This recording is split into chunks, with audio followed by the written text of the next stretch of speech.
ಕರ್ನಾಟಕ ರಾಜ್ಯ ಕಾನೂನು ವಿಶ್ವವಿದ್ಯಾಲಯದ 7ನೇ ಘಟಿಕೋತ್ಸವಕ್ಕೆ ಆಗಮಿಸಿದ ಎಲ್ಲ ಗೌರವಾನ್ವಿತ ಅತಿಥಿಗಳಿಗೂ ಆಹ್ವಾನಿತರಿಗೂ ಹಾಗೂ ವಿದ್ಯಾರ್ಥಿಗಳಿಗೂ ಮತ್ತೊಮ್ಮೆ ಆದರದ ಸ್ವಾಗತ.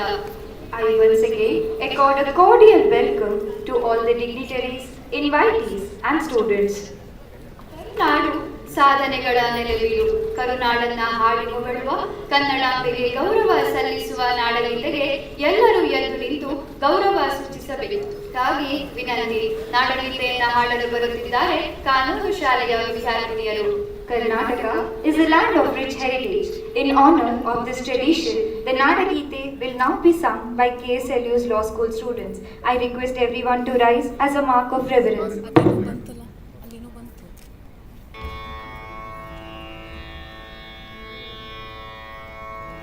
जय भारत जननीय तनुजाते, जय हे कर्नाटक माते. जय भारत जननीय तनुजाते, जय हे कर्नाटक माते. जय सुंदर नदी वनಗಳ ನಾಡೆ, जय हे रस ಋಷಿಗಳ ಮೂಲೆ. जय भारत जननीय तनुजाते, जय हे कर्नाटक माते. ಭೂದೇವಿಯ ಮಕುಟದ ನವಮಣಿಯೇ, ಗಂಧದ ಚಂದದ ಹೊನ್ನಿನ ಗಣಿಯೇ, ರಾಘವ ಮಧುಸೂದನರವತರಿಸಿದ ಭಾರತ ಜನನಿಯ ತನುಜಾತೆ. ಜೈ ಭಾರತ ಜನನಿಯ ತನುಜಾತೆ, ಜಯ ಹೇ ಕರ್ನಾಟಕ ಮಾತೆ. ಜನನಿಯ ಜೋಗುಳ ವೇದದ ಘೋಷ, ಜನನಿಗೆ ಜೀವವು ನಿನ್ನಾವೇಶ. ಹಸುರಿನ ಗಿರಿಗಳ ಸಾಲೆ, ನಿನ್ನಯ ಕೊರಳಿನ ಮಾಲೆ. ಕಪಿಲ ಪತಂಜಲ ಗೌತಮ ಜಿನನುತ ಭಾರತ ಜನನಿಯ ತನುಜಾತೆ.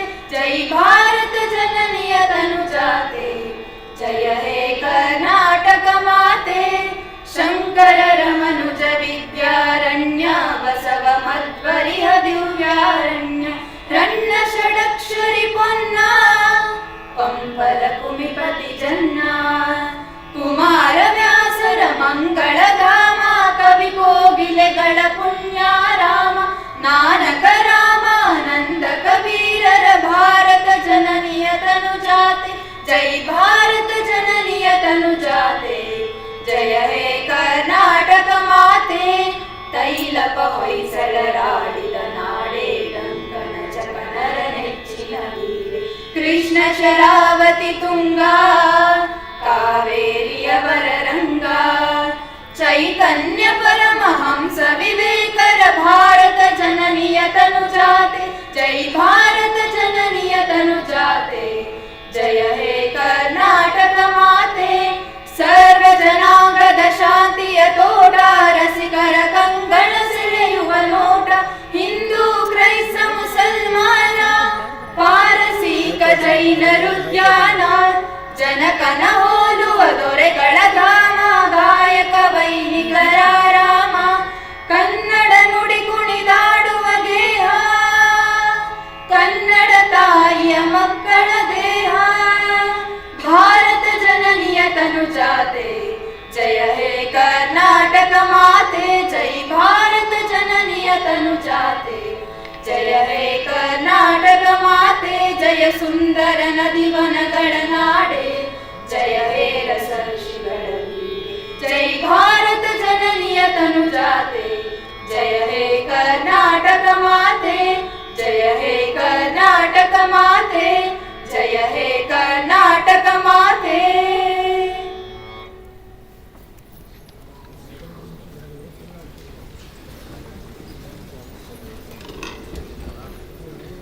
Thank you.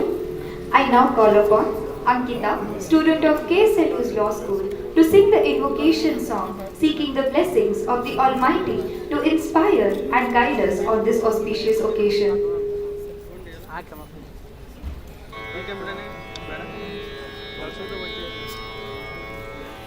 मैत्रीं भजत अखिलः जेत्री. मैत्रीं भजत अखिलः जेत्री. आत्मवदेव परान्नमे पश्यत. युद्धं त्यजत स्पर्धां त्यजत त्यजत परेषु क्रममाक्रमणं मैत्रीं भजत अखिलजयत्री मैत्रीं भजत अखिलजयत्री जननीं पृथिवी कामदुघास्ते जननीं पृथिवी कामदुघास्ते जनको देवः सकलदयालुः दाम्यतदत्ता दयध्वं जनता दाम्यतदत्ता दयध्वं जनता श्रेयो भूयात् सकलजनानां श्रेयो भूयात् सकलजनानां श्रेयो भूयात् सकलजनानां श्रेयो भूयात् सकलजनानां श्रेयो भूयात् सकलजनानां.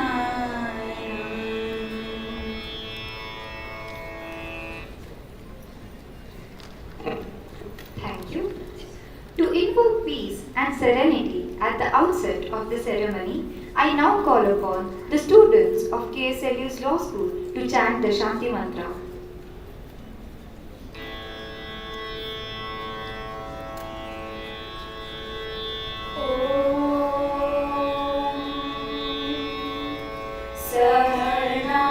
सहनावतु सहनौ भुनक्तु सह वीरं करवावहै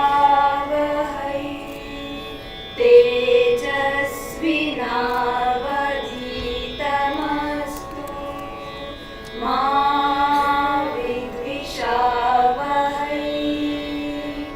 ॐ शान्ति शान्ति शान्तिः.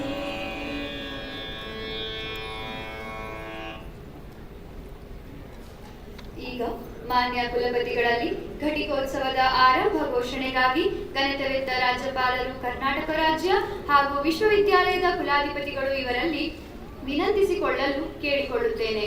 May I now request the Honorable Vice Chancellor to kindly invite the Honorable Governor of Karnataka and Chancellor of the University to formally declare the commencement of the convocation ceremony. I have the honor to request Honorable Chancellor to declare the convocation open.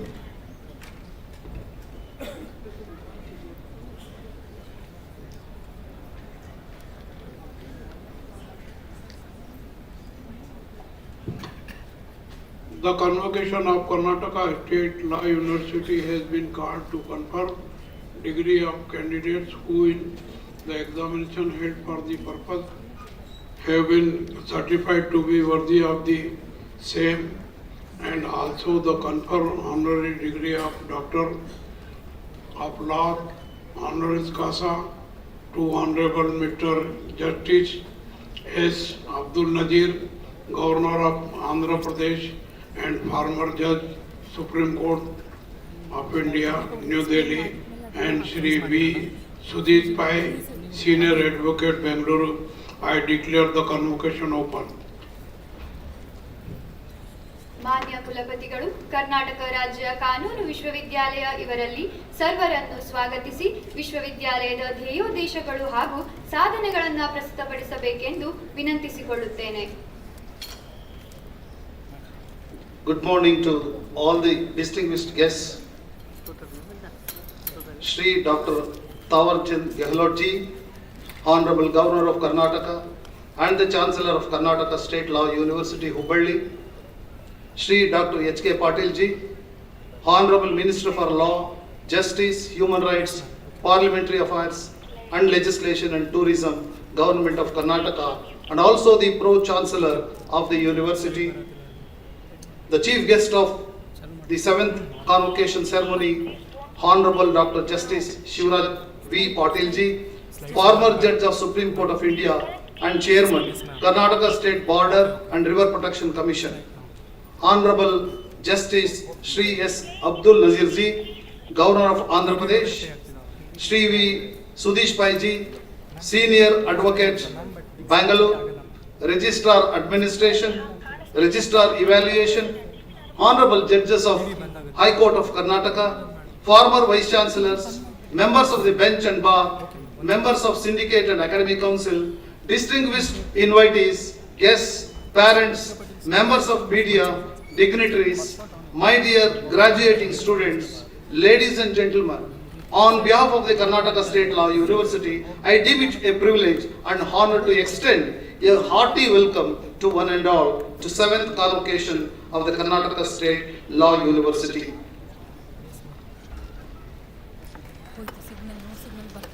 A convocation is not only a ceremonial convocation, occasion of celebrating the graduation of students, but also the time to introspect the functioning and development of the university from the date of its inception. Karnataka State Law University was established in 2009 under a special state law with the purpose of promoting legal education through its own and affiliated law colleges. The university is located in a semi-urban area and is extending its academic support to students who are identified as vulnerable groups of society.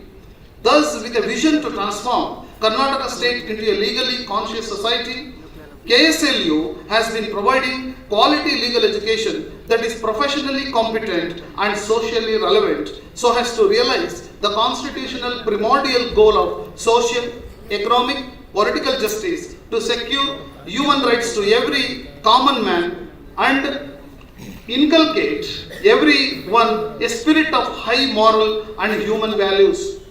It is with great pride and honor that I place before the distinguished gathering that the university has been conferred with A grade by NAC in its second cycle of accreditation. KSLU is expanding its horizons with 165 law colleges and its affiliation, contributing to the cause of legal education and helping to reach out to the weaker sections of the society, thereby providing education at an affordable cost. Presently, more than 45,000 students are studying under the university jurisdiction. At present, KSLU offers 3 years LLB program, 5 years BLLB, BBA LLB, BCom LLB program, and also 5 years integrated BLLB, integrated BBA LLB, and integrated honors BCom LLB programs. In addition to this, LLM programs are also provided. Constitutional law, corporate law, intellectual property rights law, and criminal law. The university also offers certificate courses and PG diploma courses. In addition to this, research programs leading to PhD and LLD programs are also offered by the university. The university has a credit of ensuring reliable examination system, bringing uniformity into academic standards and insisting on high standards for compliance prescribed by the Bar Council of India and University Grants Commission. Recently, the university has introduced an innovative initiative to distribute the question papers through online mode to maintain transparency in the examination system. The university has been following a tradition of imparting legal education bilingually since its inception. To enhance the advocacy skills of the students, 2 moot court competitions are organized every year, which also includes one in English and one in regional language. Our students continually bring laurels to the university through their outstanding participation and success in prestigious academic competitions, including moot courts, model parliaments, etc. The university's contribution to research has been substantially with its publications, namely Karnataka State Law University Journal, KSLU Journal of Sports and Entertainment Law, KSLU Students Law Review, Amruta Vahini, newsletter of the university, and Kanonu Kirana, a publication by faculty members on contemporary issues in regional language. The research centers of the university, namely Vignaneshwara Adhyayana Peetha, established with an objective to carry out research on great personalities of Karnataka. Center for Research in Water Resource Management and law with the objective to undertake detailed research in areas pertaining to water resources, management, and also Center for Research in Democracy and Constitutional Government that provides knowledge through interdisciplinary research for ensuring good governance are the source for many research initiatives of the university. The lectures delivered by eminent legal luminaries visiting the university from different parts of state and abroad are true inspiration for the budding legal professionals and faculty. As part of academic program, university also conducts 2 endowment lectures in the name of late Honorable Justice R.G. Desai and Shri L.G. Havanu, former Minister for Law and Chairman of Karnataka State Commission for Backward Classes, and 3 cash prizes for encouraging the academic excellence of the students of the university. The university also acts as a platform to enable research activities to be extended to affiliated colleges, and in this regard, 5 zones were identified by the university to conduct programs on contemporary issues of legal significance. To fulfill these objectives, 4 zonal level conferences with the affiliated colleges in Mangalore zone, Bangalore 1 and 2 zone, Mysore on criminal law jurisprudence, changing scenario of environmental jurisprudence, unenumerated rights under the framework of the Indian Constitution, and changing dimensions of social justice in contemporary eras were organized by the university in the year 2023 and 24 respectively.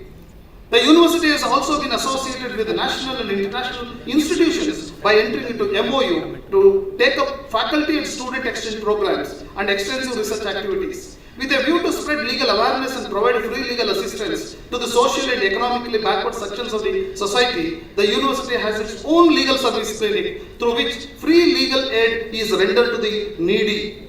The university has adopted 10 village schools in the neighborhood wherein students are provided with basic amenities for their holistic development along with orientation for teachers. The university has been recognized as a nodal university in the year 2022 by the Karnataka government to conduct legal awareness and legal aid programs. As a pathfinder for the final year students and for the personality development and career opportunities, 5 zonal wise workshops are organized annually. For the holistic development of students, interzonal athletic meet is organized annually to encourage the sportsman spirit in students. During 2024-25, the university celebrated 10th International Yoga Day and organized Walk for Health, Jog for Fitness and Run for Competition on National Sports Day. The 8th Intercollegiate Athletic Meet and various selection trials were conducted in multiple disciplines. KSLU teams participated in 22 South Zone and All India Inter-University Championships, achieving commendable recognition. Intercollegiate tournaments were also successfully hosted by several affiliated law colleges across Karnataka. In addition, with a view to promote unity in diversity, the university conducts various cultural activities that helps to showcase the artistic talent of law school students, and they have exhibited their talent by fetching many accolades to the university. Because of the state government's financial support, KSLU campus is now equipped with new buildings for academic block, Pariksha Bhavan, guest house, boys hostel, girls hostel, quarters for statutory officers and teaching faculty, in addition to administrative building housed in Old Circuit House. The university is also undertaking various initiatives to expand its infrastructure by undertaking the construction of new administrative building, ladies hostel, canteen, guest house and library. And the university is regularly adopting measures to ensure environmental friendly campus, greenery throughout the campus, and has also declared the university as a plastic free campus. As part of the conservation and protection of environment, students and teachers have planted more than 1,000 plants in the campus and have also set up medicinal plant clinic as a unique and innovative practice of the university. Yet another unique feature of the university is the Khadi attire, worn by both faculty and students on every Monday to uphold the Gandhian principles and to bring in solidarity. In the concluding part of my welcome speech, I feel honored to greet and to congratulate the young graduates who are receiving their degrees, prizes and medals of distinction today. Dear young graduates, on behalf of the university, let me wish you great success in every aspect of your lives and professional career. Let your future be happy and well devoted to support the rule of law society. Let your bond with the university be intimate and strong and help in its progress day by day. Let you carry and realize the message of this great land that knowledge shall always blend with humanism to elevate it to the stature of wisdom. In the journey of spreading the rays of justice and welfare, KSLU has thus completed 16 years of meaningful existence and service to the nation. I wish you all the best.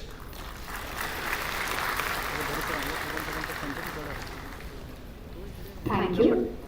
May I now request the Honorable Vice Chancellor to present the distinguished recipients of the Honorary Doctorate degrees.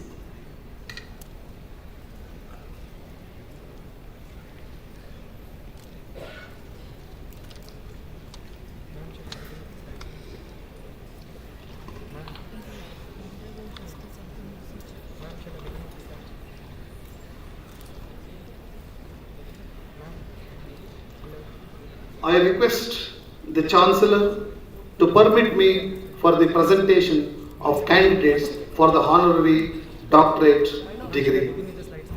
Let the candidate for the Honorary Doctorate degree to be presented.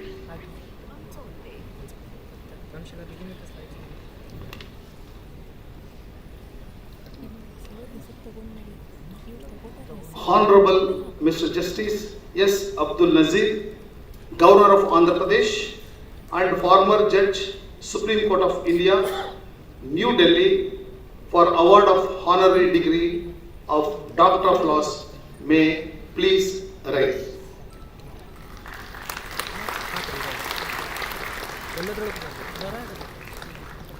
Honorable Governor Sir, I am honored to present to you the profile of Honorable Mr. Justice S. Abdul Nazir, Governor of Andhra Pradesh, former Judge, the Supreme Court of India.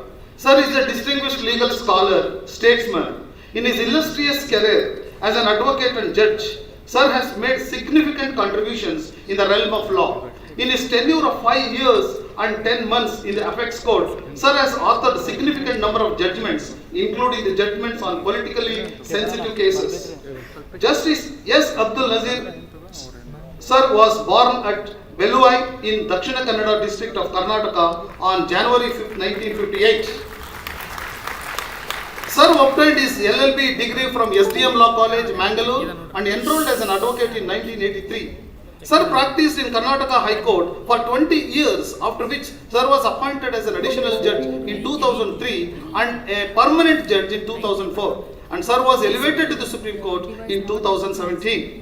A judge of the Supreme Court of India, Justice S. Abdul Nazir, Sir, was a part of several constitutional benches. Justice Nazir Sir has authored more than 93 judgments. To give a glimpse of some of the landmark pronouncements, Sir was in the bench to decide the constitutionality of a triple talaq in Shahara Banu versus Union of India in 2017, and was a member of the 9th Supreme Court bench that anonymously declared privacy as a fundamental right in Justice K.S. Puttaswamy versus Union of India in 2017. On the 3-judge bench hearing an appeal to the Ayodhya title dispute in M. Siddiqui versus Mahant Suresh Das 2019. On the 5-judge bench hearing validity and implementation of the demonetization scheme in Vivek Narayan Sharma versus Union of India in 2023. And also on the 3-judge bench that declared equal rights of daughters for joint heirship in joint Hindu family property 2020 in Vinit Sharma versus Rakesh Sharma. Sir headed a 5-judge Supreme Court bench that ruled that no additional restrictions other than those permissible under Article 19 Clause 2 of the Constitution could be imposed on the free speech of public functionaries in Kishore versus State of Uttar Pradesh 2023. Honorable Mr. Justice S. Abdul Nazir assumed charge as the Governor of Andhra Pradesh on 24th February 2023. Honorable Governor G, in recognition of the exemplary contributions made by our Honorable Mr. Justice Abdul Nazir Ji, Honorable Governor of Andhra Pradesh and former Judge, Supreme Court of India, for championing the cause of justice and human rights, Karnataka State Law University is privileged to confer on him the degree of Doctor of Laws.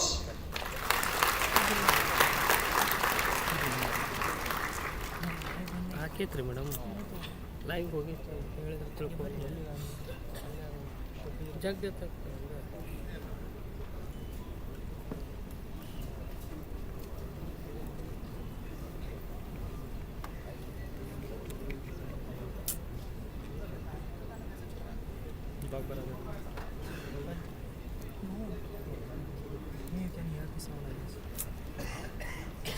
Check ಮಾಡಿ ಏನು ಗೊತ್ತು screen ಬರತ್ತಿಲ್ಲ HDMI ಇದೆ ಬರೀ voice ಅವ್ರು just ಹಾಕ್ಬೇಡ್ತಾರೆ ಐತಿ ನಮ್ದು ಐತಿ ಬಿಡ್ಬಿಡ್ರಿ ಇದನ್ನ ಚೇಂಜ್ ಮಾಡಿದ್ರಿ ಹಾಕ್ರಿ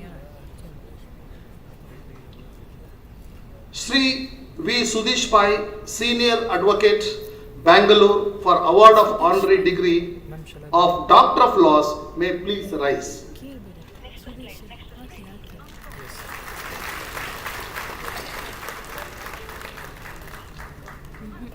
Honorable Governor Sir, I am honored to present to you the profile of Shri V. Sudesh Pai, Senior Advocate, Bangalore. Sir is a distinguished lawyer and a jurist and an acclaimed author specializing in civil law, constitutional law and administrative law. Shri V. Sudesh Pai obtained a master's in mathematics and a degree in law from University Law College, Bangalore, with the highest marks in the university in constitutional law and administrative law. Sir is a renowned senior advocate and former Advocate General of Karnataka. Sir V. Sudesh Pai was a government advocate at High Court of Karnataka and handled important and sensitive litigations on behalf of the state in the High Court and the Supreme Court. Sir has also appeared for and advised various institutions. Shri V. Sudesh Pai is a renowned author and some of the books authored by him include Legends in Law, our great forebears, Working of the Constitution, Checks and Balances, The Judicial World of a Multi-Splendid Genius, Sir Ashutosh Mukherjee and Sir Ashutosh Mukherjee's Judicial World through Judgments in 2 volumes. A judge non-pel, a B.K. Mukherjee, reader, Constitutional Supremacy, a revisit essays on constitutionalism, rule of law and constitutional adjudication. Soli Sorabji, a great maestro and 75 years of constitution. Supreme Court's role in promoting constitutionalism for his book Justice M.N. Venkatachalaya, The Man and the Judge. Sir was conferred the SKOC Literature Award and the SKOC Award for Exemplary Service to the law field. National Award for remarkable and distinctive contribution to law, particularly constitutional law, administrative law, legal research and legal literature. The Capital Foundation Advocate General Shri S.G. Sundarswamy Centenary Award has also been conferred on him in recognition of his exemplary work and outstanding contribution to legal India. Sir had also assisted Dr. Durgadas Basu, a world-renowned commentator on constitutional law, in the revision of his commentary on the Constitution of India from 1993 till 1997. Sir is a contributor to the Restatement of Indian Law on Legislative Privileges, a project of the Supreme Court and one of the primary contributors to the book Courts of India, published by Supreme Court of India. Sir regularly contributes to the Commonwealth Lawyer, an international journal. Sir V. Sudesh Pai is a member of the Indian Law Institute, New Delhi, and the Karnataka section of the International Commission of Jurists. He is also associated with the Law Commission of Karnataka as Senior Research Scholar. Sir was a visiting chair, Professor Ashutosh Mukherjee Chair at the West Bengal National University of Juridical Sciences, Kolkata. He has also been a resource person at the National Judicial Academy, Bhopal, for continuing legal education for judges.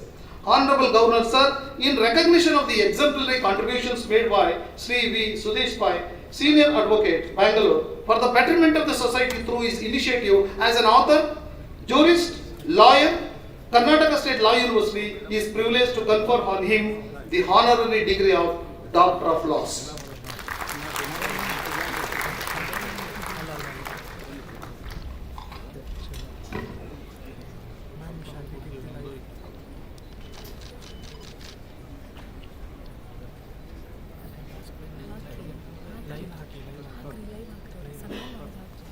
ಎಲ್ಲ screening ಅಲ್ಲಿ ಎಲ್ಲ screen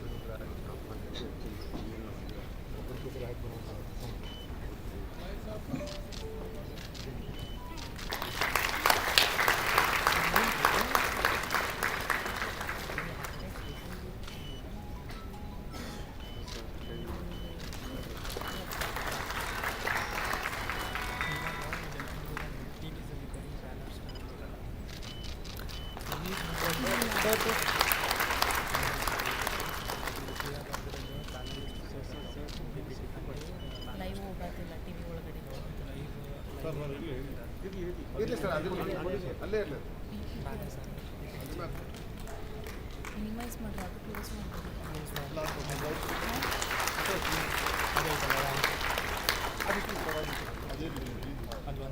ಆ doctorate ಇಲ್ಲ sir, ಅದನ್ನು ಕೊಟ್ಬಿಡಿ. ಅದು ಇನ್ನಷ್ಟು major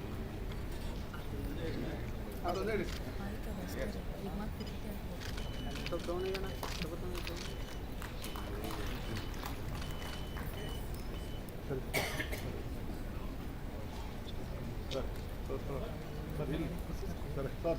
ಬಿಸಿ sir, ಅಲ್ಲೇ ಇರಲಿ ಎರಡು ಕೂಡ ಒಂದು ಸ್ವಲ್ಪ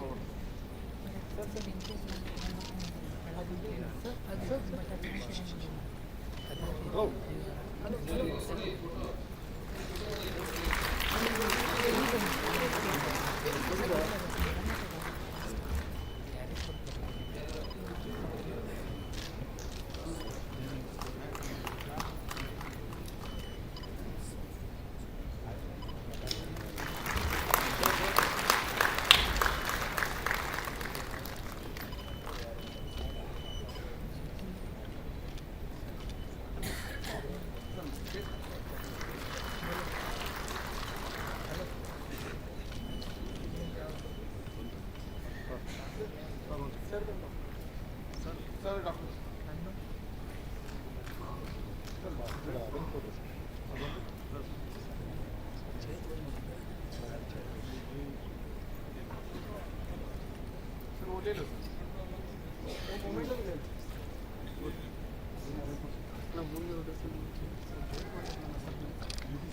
ಅಣ್ಣ ಕ್ಯಾಮ್ರಾ ಇಲ್ಲ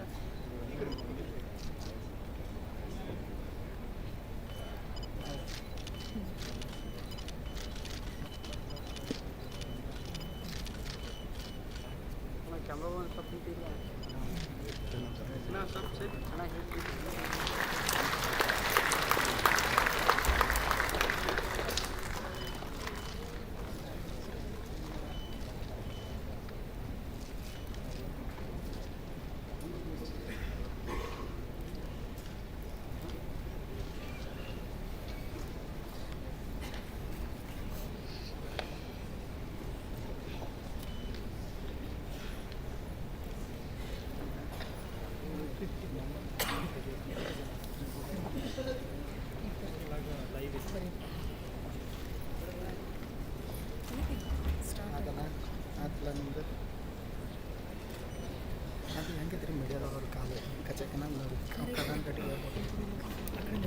Thank you. May I now request the Honorable Vice Chancellor to kindly invite Honorable Dr. Justice Shri S. Abdul Nazir, Honorable Governor of Andhra Pradesh and former Judge, Supreme Court of India, to address the august gathering.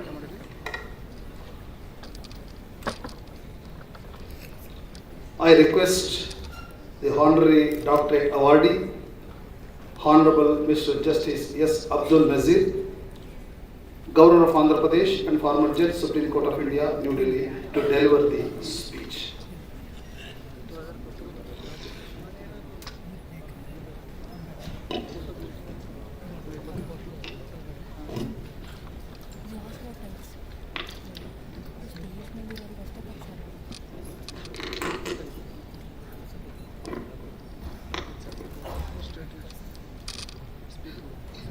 Shri Tawarchand Gehlot ji, Honorable Governor of Karnataka and Chancellor of Karnataka State Law University, Dr. H.K. Patil ji, Honorable Minister for Law, Justice, Human Rights, Parliamentary Affairs and Legislation, and Minister of Tourism, Government of Karnataka, and Pro-chancellor of Karnataka State Law University.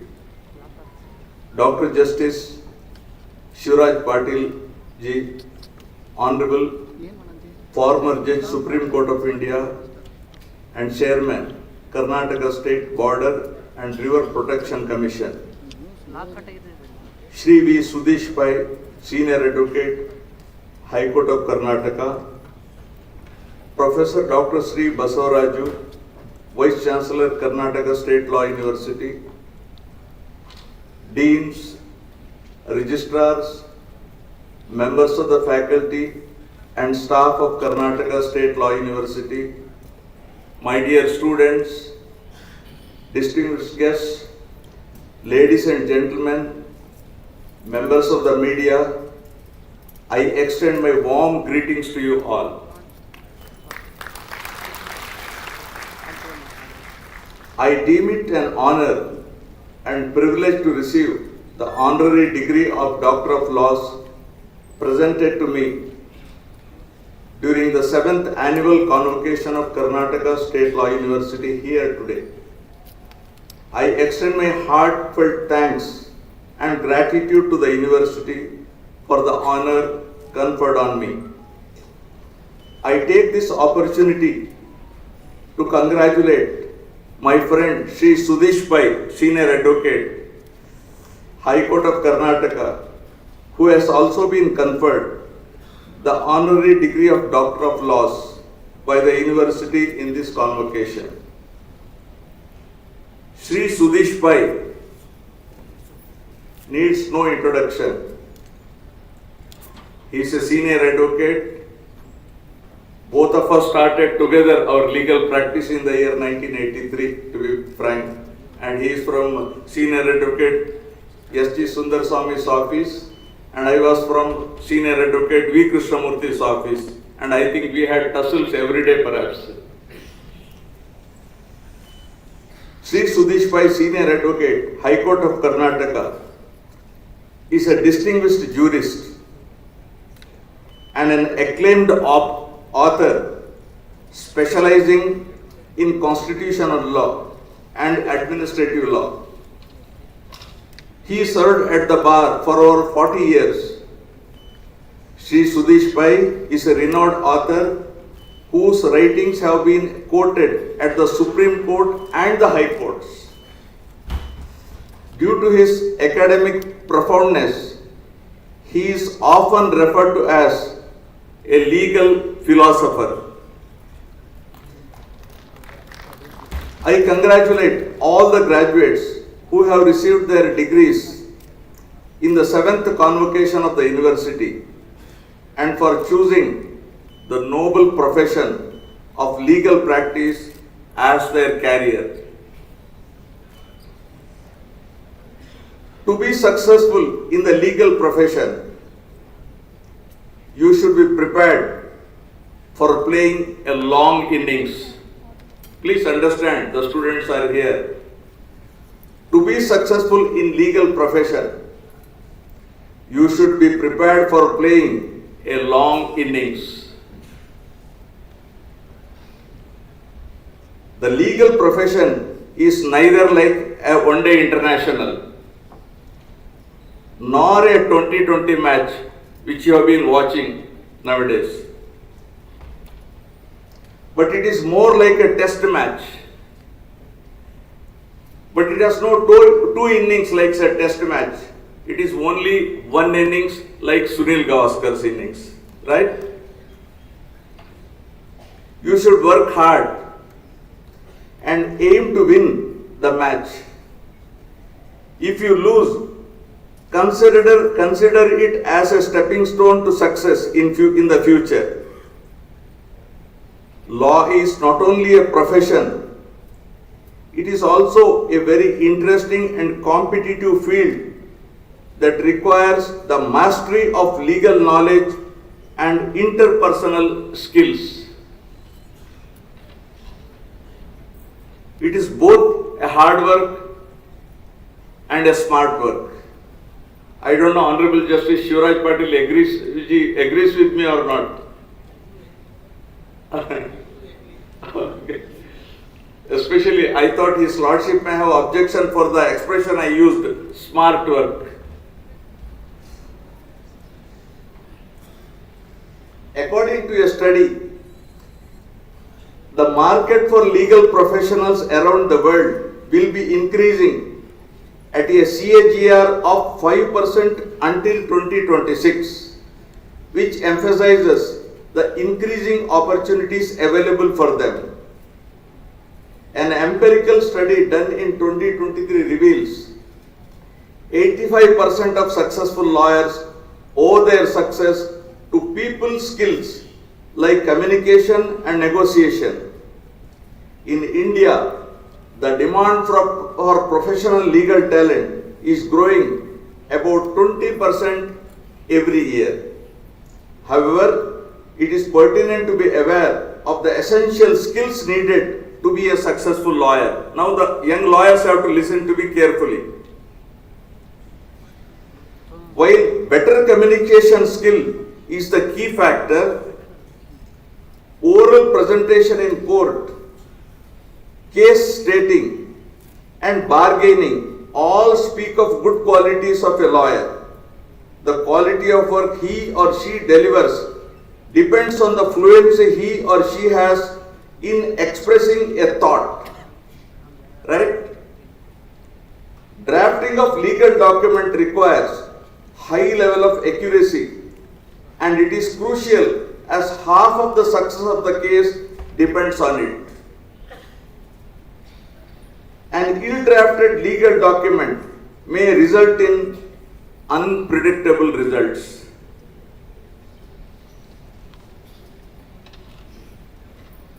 We have to solve the problems and not create more problems by ill-drafting. Eloquent argument is another important factor to succeed in the legal profession. You might have participated in mock trials and debates to hone your speaking skills as part of your studies. But my dear students, moot court is entirely different from the real courts, right? It's entirely different. Research and analytical abilities will help you to put forth the relevant laws and cases and will make you an effective lawyer. About 70% of a legal job requires research and case analytical skills. It is said that those who demonstrate better quantitative and reasoning skills can work on their cases much quicker than others. Litigation problems are often complex and require innovative approach, critical thinking, and problem-solving skills, critical evaluation of arguments, and formulation of proper responses will help you in reaching higher echelons in your legal career. Bargaining skills will help you in settlement of litigation and finalizing contracts, convincing parties in finding a satisfactory solution in the interest of the parties. Always make it a point to place the interest of your clients above your own. I am underlining this word. You have no interest. You should not have any personal interest in the property of your client. You are not I don't know whether I should use this expression, co-parsoner of the family of your client.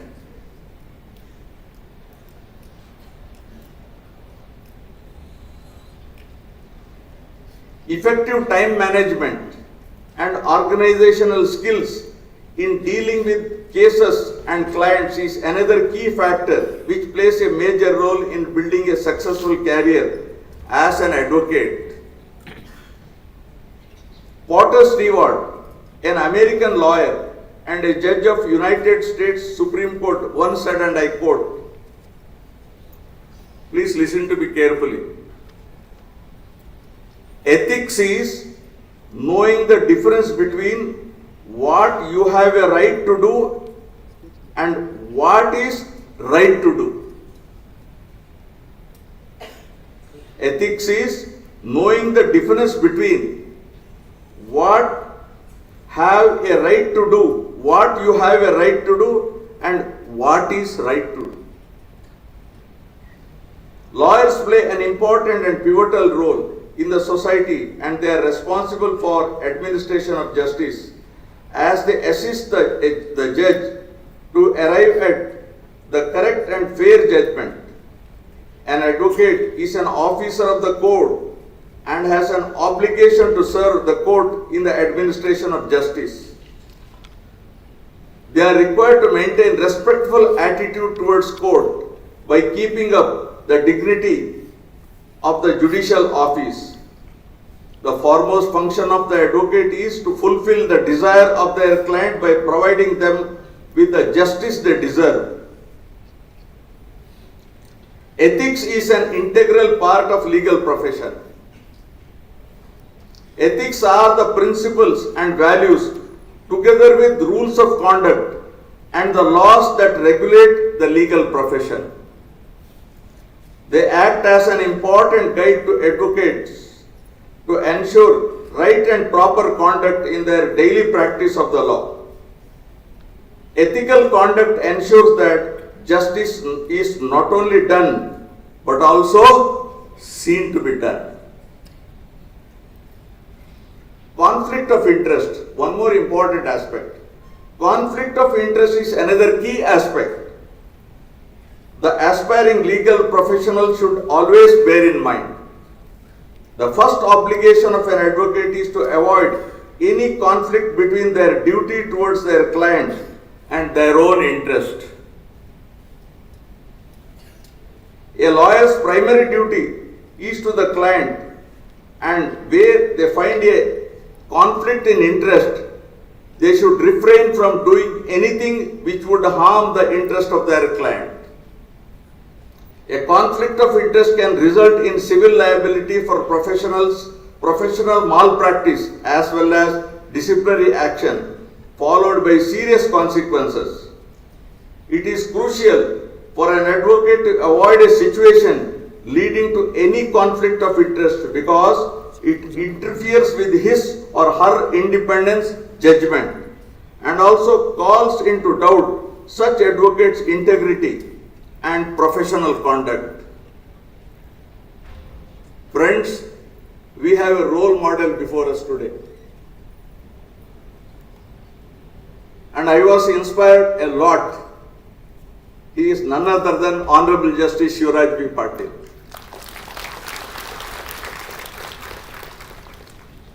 It is sufficient if you observe or practice what he has practiced. 10% of what he has done, it is sufficient if you do.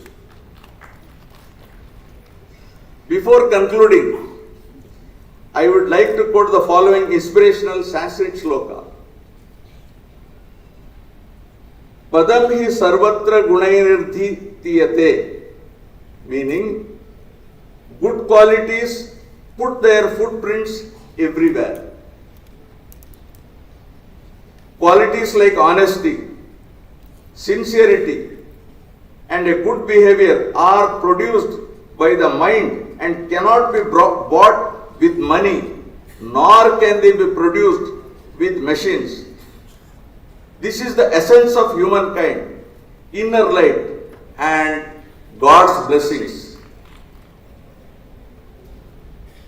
But I want to tell you one thing. If you want to become big, you must start thinking great from today, right now onwards. Think big to become great. Abdul Kalam, President, Bharat Ratna, he has very often said, dream big. There is an advertisement, dream big, dream big. You have to dream big, friends. I wish all the graduating law students a bright future, I once again express my deep sense of gratitude to the Karnataka State Law University for bestowing on me the coveted honorary degree of Doctor of Laws. Thank you all. Jai Hind.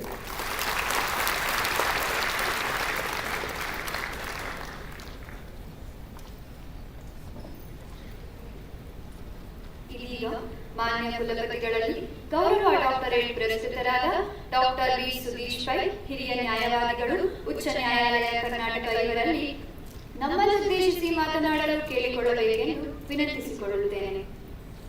I request Honorary Doctorate Awardee Shri Sudesh Pai, Senior Advocate, Bangalore, to deliver the speech.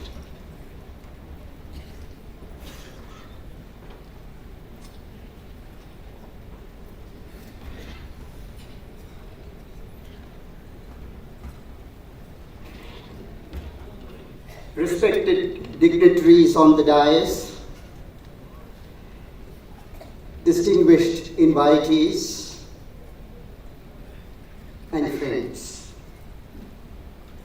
I am deeply conscious of the honor of this occasion when the Karnataka State Law University has conferred upon me an honorary doctorate, and I express my great and deep gratitude to the university led by the Chancellor. The joy is enhanced by the fact that I am sharing this with my very good friend Nazir, now His Excellency the Governor of Andhra Pradesh.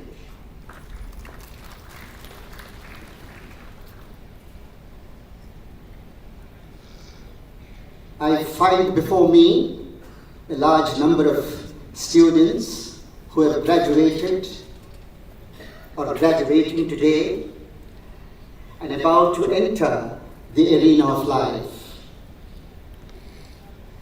The life that you have lived so far has been, generally speaking, peaceful. You will now face life as it is, not perhaps as you would like it to be. University education offers you the fulcrum for facing life.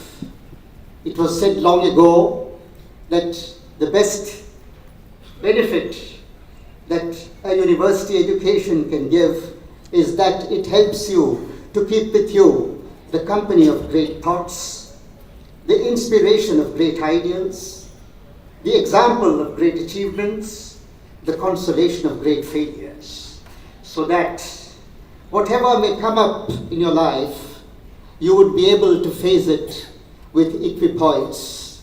You would not be challenged by the caprice of fortune. I'm sure all those graduating today would have had the benefit of this from the university education they have earned here. Justice Nazir impressed upon you the necessary, essential qualities to be in the profession. I cannot agree more. Two things stand out: integrity and industry.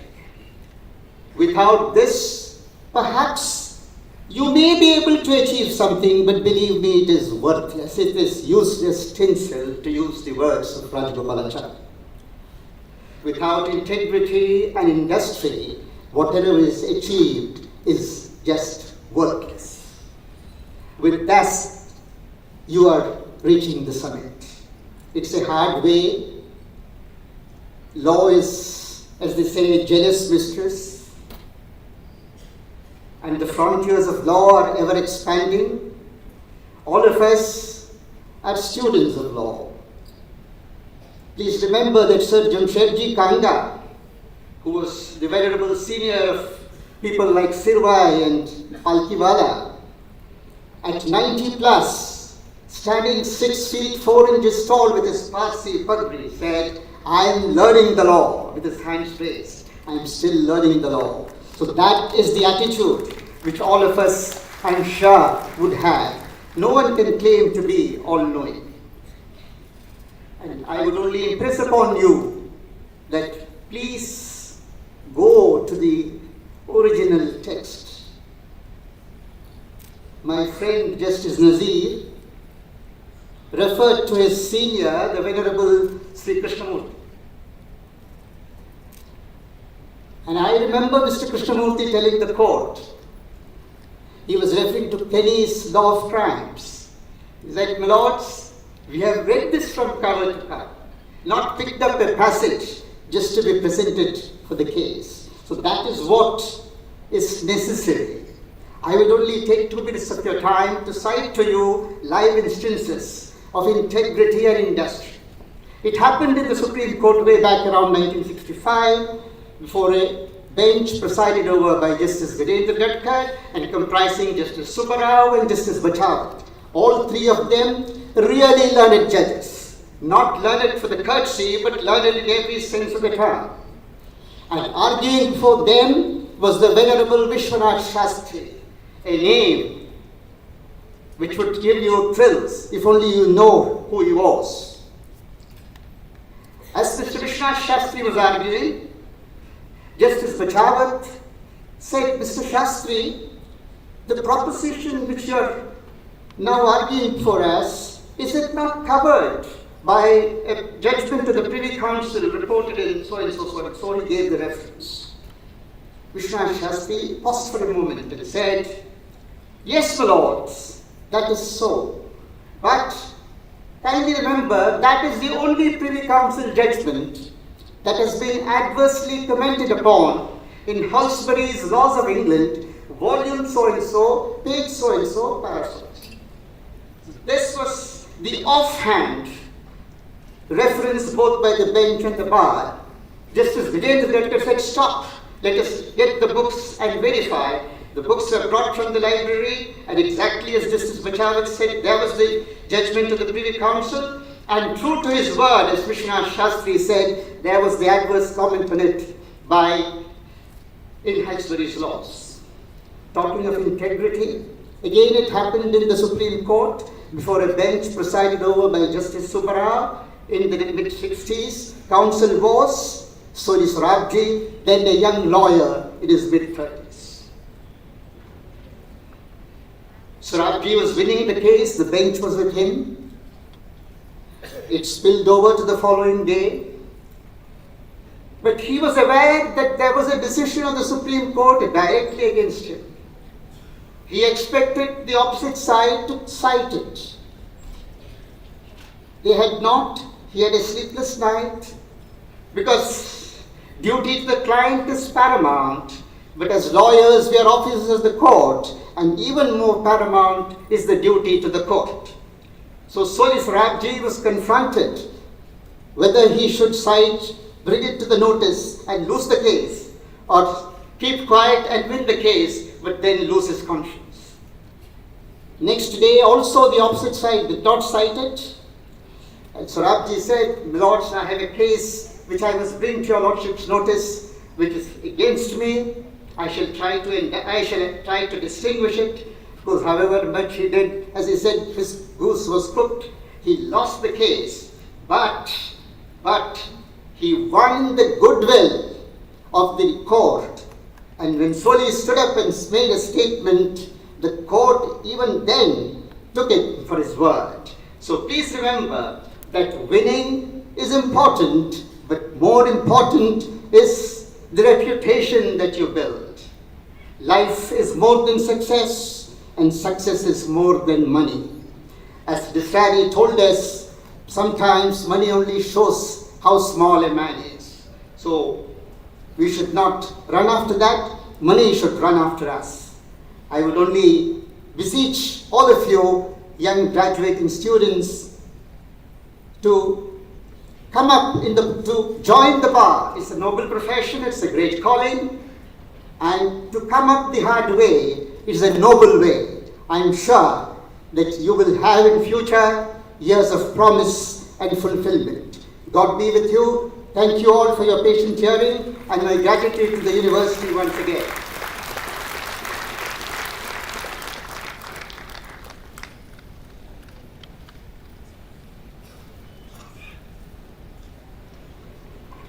May I now request Honorable Vice Chancellor for presentation of candidates for various degrees by the Dean. I request the Chancellor for the presentation of candidates for various degrees by the Dean. Let the candidates for various degrees be presented.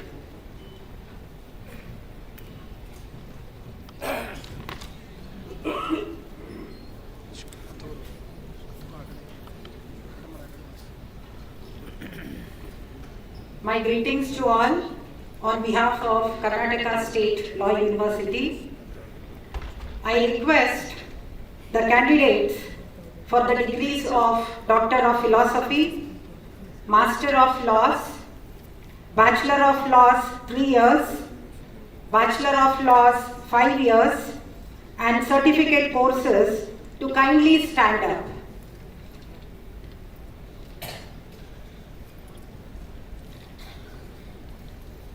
Respected Honorable Chancellor Sir, I present the candidates whose names are set out in the list for the degrees of PhD, LLM, 3 years LLB, 5 years BA LLB, 5 years BBA LLB, 5 years BCom LLB, 5 years BA LLB Honours, 5 years BBA LLB Honours and certificate courses.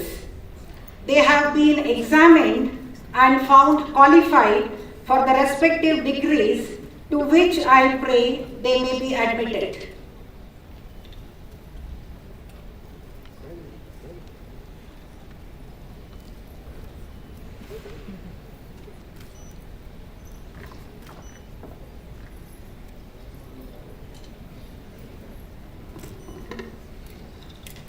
I request the Honorable Chancellor to admit the candidates whose names are set out in the list to the respective degrees in presence and in absentia. By virtue of the authority vested in me as the Chancellor of this university, I admit all the candidates presented to the degrees of PhD, LLM, 3 years LLB, 5 years LLB, BA LLB, 5 years BBA LLB, 5 years BCom LLB, 5 years BA LLB Honours, 5 years BBA LLB Honours and certificate courses of this university. And I suggest you that ever in your life and conversation you show yourself worthy of the same.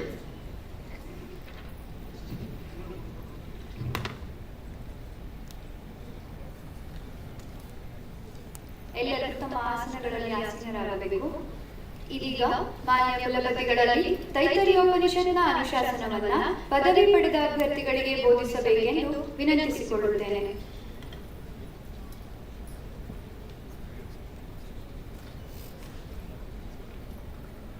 ಸತ್ಯಂ ವದ, ಸತ್ಯವನ್ನು ನುಡಿ, speak truth. ಧರ್ಮಂಚರ, ಧರ್ಮದಲ್ಲಿ ನಡೆ, live ರೈಟಿಯಸ್ಲಿ. ಸ್ವಾಧ್ಯಾಯನಂ ಪ್ರಮಾದ, ಅಧ್ಯಯನವನ್ನು ಬಿಡಬೇಡ, don't neglect the pursuit of knowledge. ಮಾತೃ ದೇವೋಭವ, ತಾಯಿಯನ್ನು ದೇವರೆಂದು ಪ್ರೀತಿಸು, love your mother as God. ಪಿತೃ ದೇವೋಭವ, ತಂದೆಯನ್ನು ದೇವರೆಂದು ಪೂಜಿಸು, adore your father as God. ಆಚಾರ್ಯ ದೇವೋಭವ, ಆಚಾರ್ಯರನ್ನು ದೇವರೆಂದು ಗೌರವಿಸು, respect your teacher as God. ಅತಿಥೋ ದೇವೋಭವ, ಅತಿಥಿಯನ್ನು ದೇವರೆಂದು ಸತ್ಕರಿಸು, honour your guest as God. ಶ್ರದ್ಧಾಯ ದೇಯಂ, ಶ್ರದ್ಧೆಯಿಂದ ಕೂಡತಕ್ಕದ್ದು, ಗಿವ್ ವಿತ್ ಫೇತ್. ಅಶ್ರದ್ಧೆಯ ದೇಯಂ, ಅಶ್ರದ್ಧೆಯಿಂದ ಕೂಡತಕ್ಕದ್ದಲ್ಲ, ಗಿವ್ ನಾಟ್ ವಿತೌಟ್ ಫೇತ್. ಶ್ರೀಯ ದೇಯಂ, ಸಂತೋಷದಿಂದ ಕೊಡತಕ್ಕದ್ದು, ಗಿವ್ ವಿತ್ ಗ್ರೇಸ್. ಹಿರಿಯ ದೇಯಂ, ನಮ್ರತೆಯಿಂದ ಕೊಡತಕ್ಕದ್ದು, ಗಿವ್ ವಿತ್ ಹ್ಯುಮಿಲಿಟಿ. ಬಿಯಾದೇಯ, ಭಯದಿಂದ ಕೊಡತಕ್ಕದ್ದು, give with fear of God. ಸಂವಿಧಾದೇಯ, ಸೌಹಾರ್ದದಿಂದ ಕೊಡತಕ್ಕದ್ದು, ಗಿವ್ ವಿತ್ ಅಂಡರ್ಸ್ಟ್ಯಾಂಡಿಂಗ್. ಏಷ ಆದೇಶ, ಇದು ಅಪ್ಪಣೆ, ದಿಸ್ ಇಸ್ ದ ಕಮಾಂಡ್. ಏಷ ಉಪದೇಶ, ಇದು ಉಪದೇಶ, this is the instruction.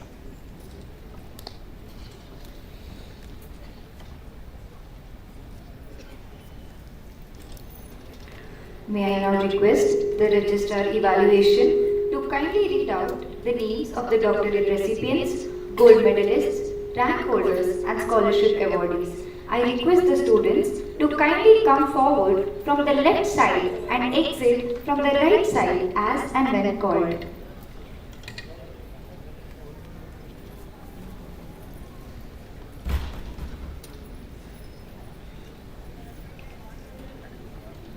Respected Honorable Chancellor Sir, respected Pro-chancellor Sir, distinguished dignitaries on the dais, esteemed invitees, members of the press and media, parents, dear students, ladies and gentlemen. It gives me immense pleasure to present the candidates whose names are set out in the list for PhD awards, gold medals, scholarship and cash prize awards, rank holders of various courses. I request the Honorable Governor and the Chancellor of Karnataka State Law University to present the awards. As I call the names of the candidates, they are to come to the dais and receive the honor by the Honorable Chancellor and the Governor. I am happy to present the candidates for PhD awards. Srimati Uma Sandhi for PhD on the topic, A Critical Study of Powers and Functions of Information Commissions under the Right to Information Act 2005. Shri Santosh Kumar Tiwari for PhD on the topic, A Critical Study of Performance of Customs, Excise and Service Tax Appellate Tribunal in Adjudication of Tax Cases. I am happy to announce the names of gold medalists, scholarship and cash prize awardees, rank holders for various law courses for the academic year 2022-23. Ganesh K. from Sheshadripuram Law College, Bangalore, first rank in 3-year LLB, gold medal instituted by Karnataka State Law University, scholarship instituted by employees of Karnataka State Law University in the name of Professor J.S. Patil, former Vice Chancellor KSLU, for securing first rank in 3-year LLB. Shri Santosh Kumar Tiwari for his PhD.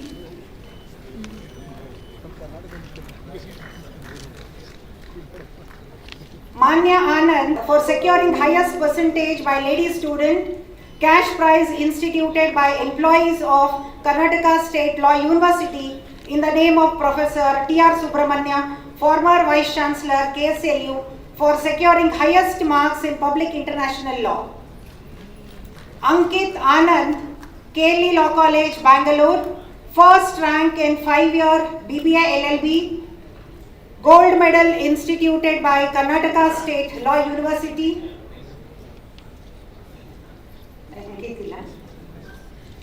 Chandani GS from BMS College of Law, first rank in 5-year BCom LLB program, gold medal instituted by Karnataka State Law University for securing first rank in 5-year BCom LLB, cash prize instituted in the name of Dr. C.S. Patil by students for securing highest marks in constitutional law in 5-year LLB program.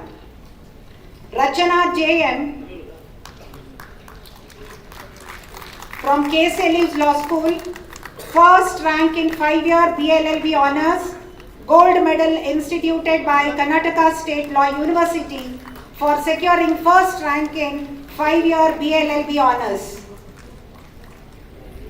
Anirudh Rajiv Joshi from KSLU's Law School, Hubballi, first rank in 5-year BLLB honors program, gold medal instituted by Karnataka State Law University, gold medal instituted by LG Havanur Memorial Trust, gold medal instituted by in the memory of late Honorable Shri Mohan Shantangowdar for securing highest marks in constitutional law, cash prize instituted by M. Sudarshan Raj for securing highest marks in constitutional law, cash prize instituted by Professor Ishwar Bhatt for securing highest marks in constitutional law, cash prize instituted in the name of Dr. C.S. Patil for highest marks in constitutional law. G. Anusha Yes. G. Anusha, KSLU's Law School, Hubballi, first rank in second year LLM program in Constitutional Law. Monal Bandari from KSLU's Law School, Hubballi, first rank in 2-year LLM program in Constitutional Law, gold medal instituted by Karnataka State Law University.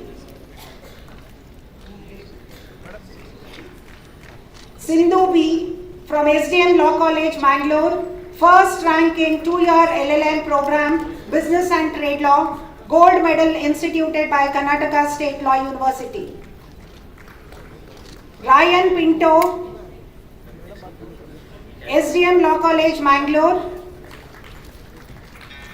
scholarship instituted by Srimati Nanda Kulkarni in the name of Dr. K.V. Bengeri for securing highest marks in environmental law.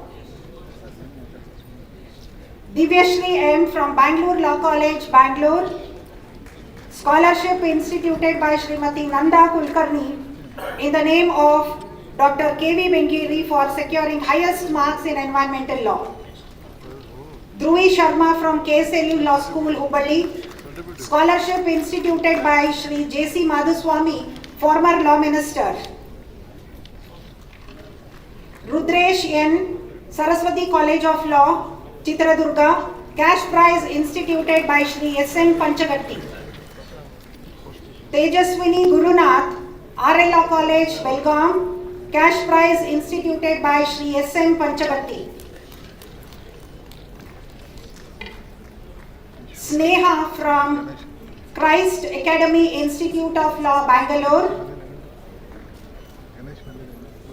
cash prize instituted by employees of Karnataka State Law University in the name of Professor T.R. Subramania, former Vice Chancellor.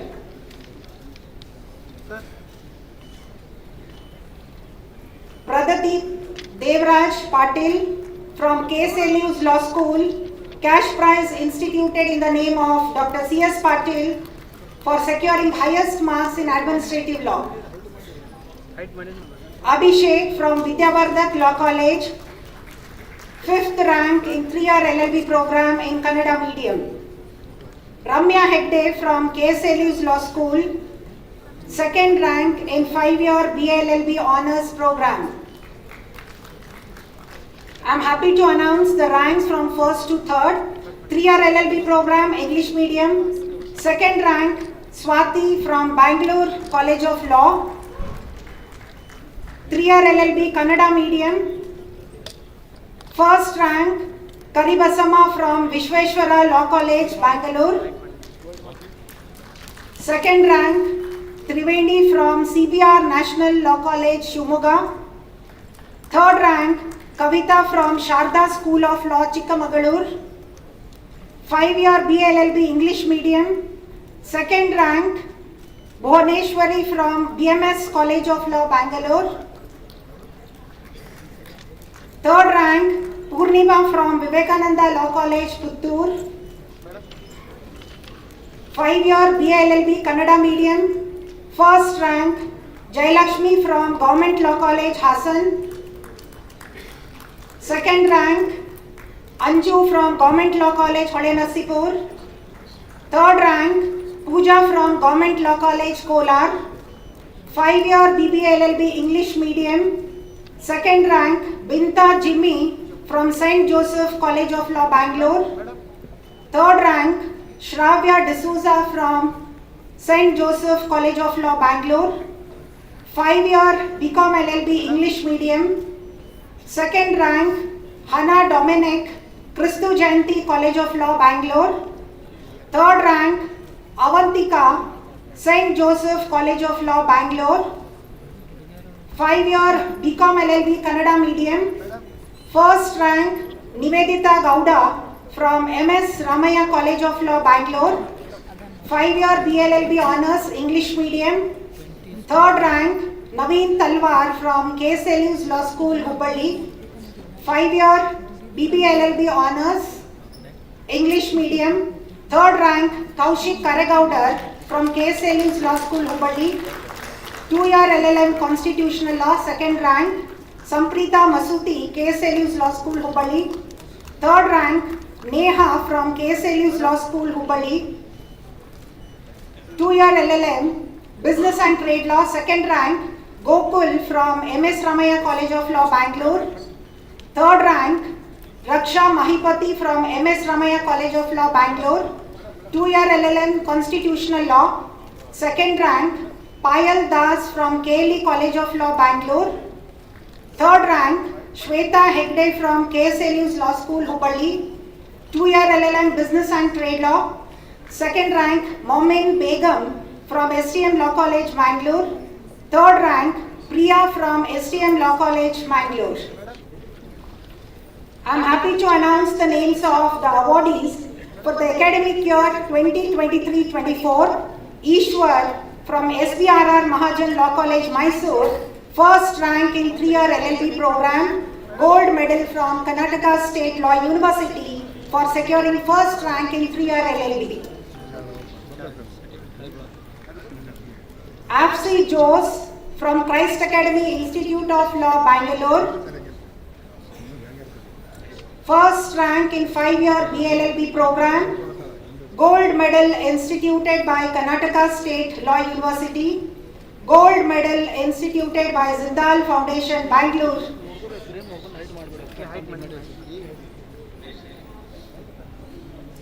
Afi Jose. You can go.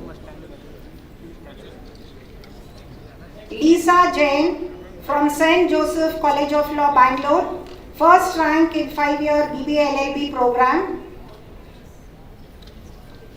Jenny Biju from St. Joseph College of Law, Bangalore, first rank in 5-year BCom LLB program.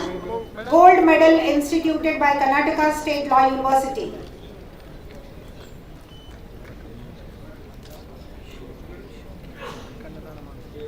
Madam.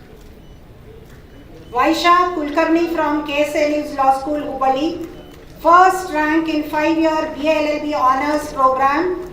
Gold medal instituted by Karnataka State Law University for securing first rank. Sir, hello. Badrinath CH from KSLU's Law School, Hubballi, first rank in 5-year BBA LLB Honours program. Gold medal instituted by Karnataka State Law University. Hello. Amit Bagi from KSLU's Law School, first rank in 2-year LLM program, Constitutional Law branch. Gold medal instituted by Karnataka State Law University. Samiksha Hegde from STM Law College, Mangalore, first rank in 2-year LLM program and gold medal from Karnataka State Law University. Simran Hulkoti from KSLU's Law School, Hubballi, first rank in 2-year LLM program, Criminal Law branch, gold medal instituted by Karnataka State Law University. Anika Kagad from KSLU's Law School, Hubballi, first rank in 2-year LLM program, Intellectual Property Rights Law, gold medal instituted by Karnataka State Law University. Madhuparna Sarkar from IFIM Law College, Bangalore, gold medal instituted by Shri LG Havanur Memorial Trust, gold medal instituted in the memory of late Justice Shri Mohan Shantan Gaudar. Ramya from Vaikunta Baliga Law College, Udupi, first ranked in 3-year LLB Kannada medium, scholarship instituted by Srimati Nanda Kulkarni for securing highest marks in environmental law. Bhuvaneshwari Balgermat, KSLU's Law School, scholarship instituted by Shri J.C. Madhuswami, former Law Minister, in the name of Srimati Triveni Madhuswami, for lady student for securing highest marks from 1st year to 4th year. Hello. Famina Tansi, Vidya Vikas Legal Studies, Mysore, cash prize instituted by Shri S.M. Panchagatti Madam. for securing highest marks in criminal law subject in 3-year LLB program. Pallavi from Vaikund Baliga Law College, Udupi, cash prize instituted by Shri S.M. Panchagatti for securing highest marks in criminal law, 4th rank in 3-year LLB program. Dani Matthew from Patel Law College, Bangalore, cash prize instituted by Shri S.M. Pachagatti for securing highest marks in criminal law in 3-year LLB program.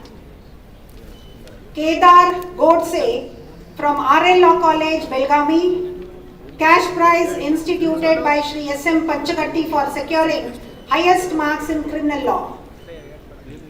Mallika Nelivagi from GK Law College, Hubballi, cash prize instituted in the name of Dr. C.S. Patil for securing highest marks in constitutional law in 3 years LLB.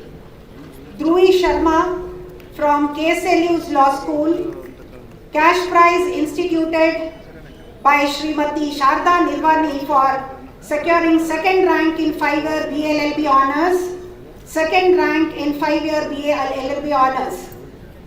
K. Sharisha from KSLU's Law School, Hubballi, 2nd rank in 5-year BLLB honors program, cash prize instituted in the name of by Dr. C.S. Patil. I am happy to announce the first to third ranks for the academic year 2023-24, 3-year LLB English medium, 2nd rank Anuranjani from St. Joseph Law College, Bangalore, 3rd rank Asha from ISBR Law College, Bangalore, 3-year LLB Kannada medium, Shankar from Vishweshwarapuram Law College, Bangalore, 3rd rank Nagaratna from JSS Sakri Law College, Hubballi, 5-year BLLB English medium, 2nd rank Sanjana Rudra from MS Ramaya College of Law, Bangalore, 3rd rank Shweta from Saraswati Law College, Chitradurga, 5-year BLLB Kannada medium, 1st rank Kalam Hussain Khan Vidyodaya Law College, Tumkur, 2nd rank Kaveri MS from Vidyodaya Law College, Tumkur, 3rd rank Rekha Shivyogi from Siddharth Law College, Gulbarga, 3rd rank Manjunath from Government Law College, Kolar, 5-year BBLLB English medium, 2nd rank Shiniji Nahata from IFIM Law College, Bangalore, 3rd rank Nisha Joseph from Christu Jayanti College of Law, Bangalore, 5-year BBLLB Kannada medium, 1st rank Poonam Gavane from Law College, Raibagh, 5-year BCom LLB English medium, 2nd rank Arshdeep Kaur Gill from St. Joseph Law College, Bangalore, 3rd rank Rajeshwari from Christu Jayanti College of Law, Bangalore, 5 years BLLB Honours English medium, 3rd rank Siddhi Nagvekar from KSLU's Law School, Hubballi, 5-year BBLLB Honours program, English medium, 3rd rank Tanay Borkar from KSLU's Law School, Hubballi, 2-year LLM Constitutional Law, 2nd rank Tanuja Narayan from KSLU's Law School, Hubballi, 3rd rank KB Shushmita from KSLU's Law School, Hubballi, 2-year LLM Business and Trade Law, 2nd rank Kokila from MS Ramaya College of Law, Bangalore, 3rd rank Rachana from MS Ramaya College of Law, Bangalore, 2-year LLM Criminal Law, 2nd rank Chandrasekhar from KSLU's Law School, Hubballi, 3rd rank Basavraj from KSLU's Law School, Hubballi,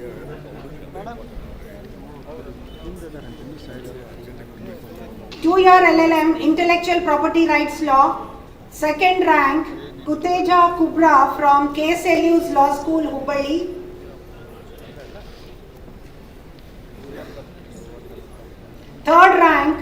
Shrutika Koth from KSLU's Law School, Hubballi. Ishwar D from SPRR Mahajan Law College. Ishwar D from SPRR Mahajan Law College, Mysore. First rank in 3-year LLB program. Gold medal instituted by Karnataka State Law University. Scholarship instituted by employees of Karnataka State Law University in the name of Professor J.S. Patil. Cash prize instituted by Shri S.M. Panchagatti for securing highest marks in criminal law in 3-year LLB program. Open money, madam. 6 by 8. Loaded. Last time. Thank you.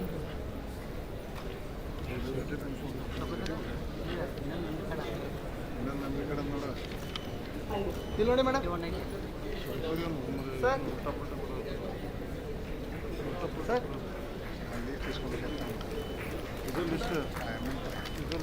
Thank you. Thank you, one and all. Thank you.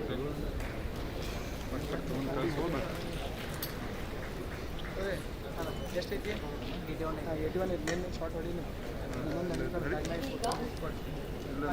ಇದೀಗ ಈ ಕಾರ್ಯಕ್ರಮದ ಮುಖ್ಯ ಅತಿಥಿಗಳಾದ ಗೌರವಾನ್ವಿತ ನ್ಯಾಯಮೂರ್ತಿಗಳು doctor Shivraj V Patil, ನಿವೃತ್ತ ನ್ಯಾಯಮೂರ್ತಿಗಳು, ಸರ್ವೋಚ್ಚ ನ್ಯಾಯಾಲಯ ಹಾಗೂ ಅಧ್ಯಕ್ಷರು, ಕರ್ನಾಟಕ ರಾಜ್ಯ ಗಡಿ ಮತ್ತು ನದಿ ಸಂರಕ್ಷಣಾ ಆಯೋಗ ಇವರನ್ನ ಸಭೆಗೆ ಪರಿಚಯಿಸಬೇಕೆಂದು ಕರ್ನಾಟಕ ರಾಜ್ಯ ಕಾನೂನು ವಿಶ್ವವಿದ್ಯಾಲಯದ ಕುಲಸಚಿವರಾದ ಶ್ರೀಮತಿ ಗೀತಾ ಕೌಲ್ಗಿ ಕೆಎಸ್ ಇವರಲ್ಲಿ ವಿನಂತಿಸಿಕೊಳ್ಳುತ್ತೇನೆ. Honorable Chancellor Sir, Honorable Pro-chancellor Sir, esteemed Chief Guest, distinguished Honorary Doctorate awardees, Honorable Vice Chancellor Sir, distinguished members of Academic Council and Syndicate, proud parents, beloved students, and members of media. It is my great honor and privilege to introduce esteemed Chief Guest, Honorable Dr. Justice Shivraj V. Patil Sir, former Judge of Supreme Court of India and Chairman, Karnataka State Border and River Protection Commission. I take the privilege to place before the august gathering the brief biodata of Honorable Dr. Justice Shivraj Patil Sir. Honorable Justice Sir was born on 12 January 1940 at Malakkal, Raichur district. Sir joined the bar at Gulbarga on 25/7/1962 and practiced there up to January 1979. During this period, Sir built up very good practice in both criminal and civil law. The strong inclination towards teaching made Sir to serve as part-time lecturer in Seth Shankarlal Lahoti Law College, Gulbarga from 1967 to 1975 and as an honorary principal of the same college from May 1975 to June 1978. Sir has illuminated various high-profile positions during this tenure. The extensive practical experience provided Sir ample opportunities to attend the International Lawyers Conference at Belgrade, Yugoslavia and Berlin, West Germany and also to visit various courts in different countries. Sir was elevated as Judge High Court of Karnataka on 29/3/1990. Sir was Acting Chief Justice of High Court of Madras from 28/12/98 till 19/1/1999 and assumed office as Chief Justice of High Court of Rajasthan on 22/1/1999. Sir was elevated as Judge of Supreme Court of India and assumed office on 15/3/2000 and retired on 11/1/2005. Even after retirement, Sir continued to uphold the public interest by applying his legal acumen. One of the most notable and often cited involvements post-retirement was Sir's role as a one-man committee appointed by the Supreme Court to look into the lapses in the allocation of 2G spectrum to telecom operators. Sir also served as the acting chairperson of National Human Rights Commission and as the Lokayukt for the state of Karnataka. Sir became chairman of the Karnataka State Border and River Protection Commission in 2012. Sir was conferred with honorary doctorates of law by Gulbarga University in 2004, Karnataka State Law University in 2015, ISS University Jaipur in 2021, Sharan Basava University Kalburgi in 2021, Davangere University in 2024, and recently a prestigious Nadoja Award was conferred on 4th April 2025 by Kannada University Hampi. Sir has authored 14 books which established Sir's intellectual footprint. Sir's enduring legacy is further cemented by 11 volumes documenting his biography, illuminating interviews and moments of public acclaim. I also take pride to place on record the contribution made by Sir as the Chair Professor of Vijnaneshwara Adhyayana Peetha established in Karnataka State Law University in 2020 with an objective for carrying out refresh on great personalities of Karnataka. On behalf of all, it is my great privilege to introduce Sir and I request Sir to deliver the convocation speech.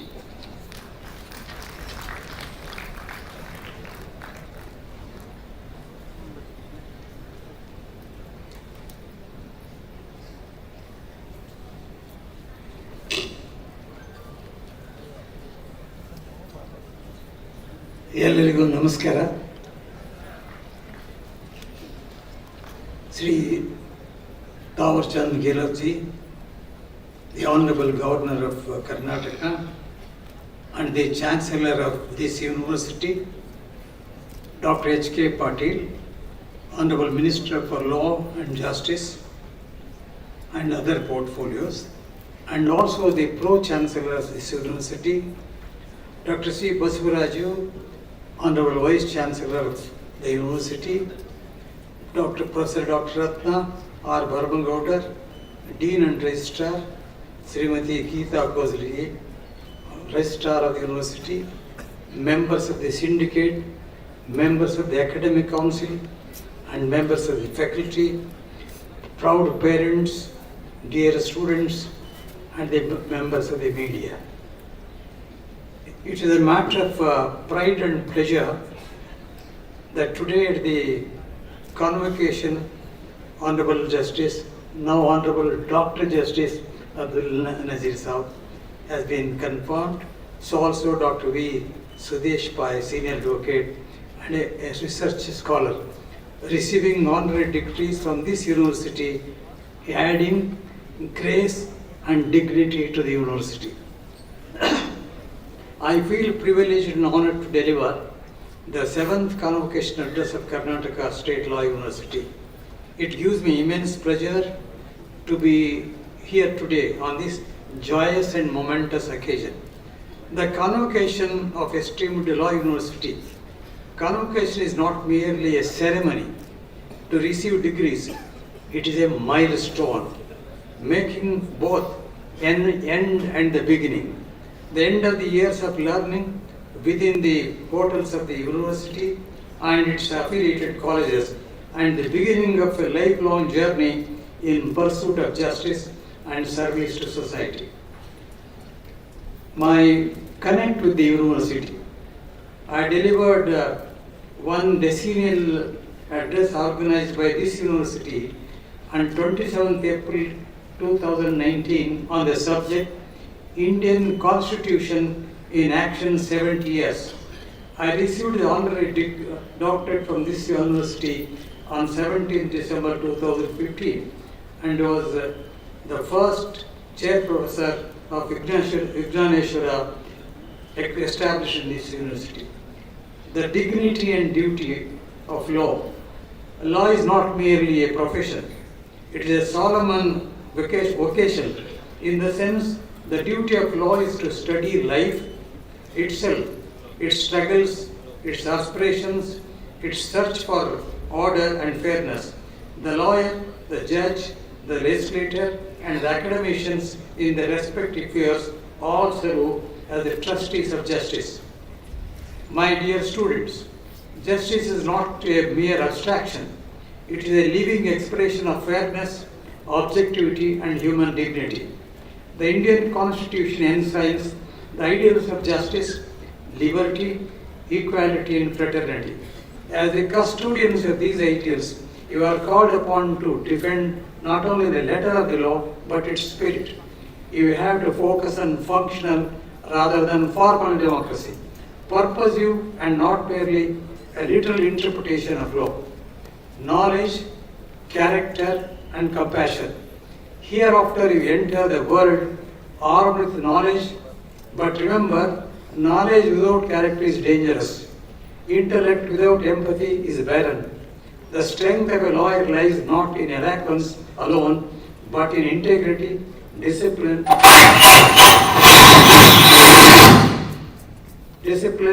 humility, and human approach. You will face moments when convenience tempts you to compromise on principle. In such a moment, let your conscience be your guide. As Justice Holmes said, the life of the law has not been logic, it has been experience, and experience teaches us the law that must serve the humanity, not merely power. I strongly believe that Youngistan can make better Hindustan. I have confidence in the youth of this country that they can bring positive and qualitative change in the governance and development of the country. We have natural resources, land, diversities, huge human resources, brilliant brains, and great traditions and culture. But we greatly need the youth of competence, character, commitment, and courage and determination to fight against caste, crime, corruption, and nepotism. This is a challenge and the responsibility on younger generation. The changing landscape. In the days when I joined law college, subject to some exceptions, students used to join law colleges as a last choice when they were not getting admission in other professional courses. The law course was not seriously taken as a professional courses, unlike medicine, engineering, etc. During the last 4 decades, the law courses have gained importance and greater momentum due to the advancement in science and technology, transport and communication, globalization, liberalization and privatization. Now there is a lot of rush and competition in getting admission in good law institutions like national law schools. Further, even the doctors, engineers, executive officers are seeking admission in law institutions, including looking at the growing relevance and importance of law. The nature of litigation compared to the past has drastically changed. Conventional civil litigation is reduced, and even the new types of criminal cases such as cyber crimes are added. Because of the laws related to land reforms and other legislations, the number of cases relating to partition, adoption, etc. are reduced. There has been a shift from conventional litigation to corporate, commercial, mediation, arbitration, and intellectual properties and the right.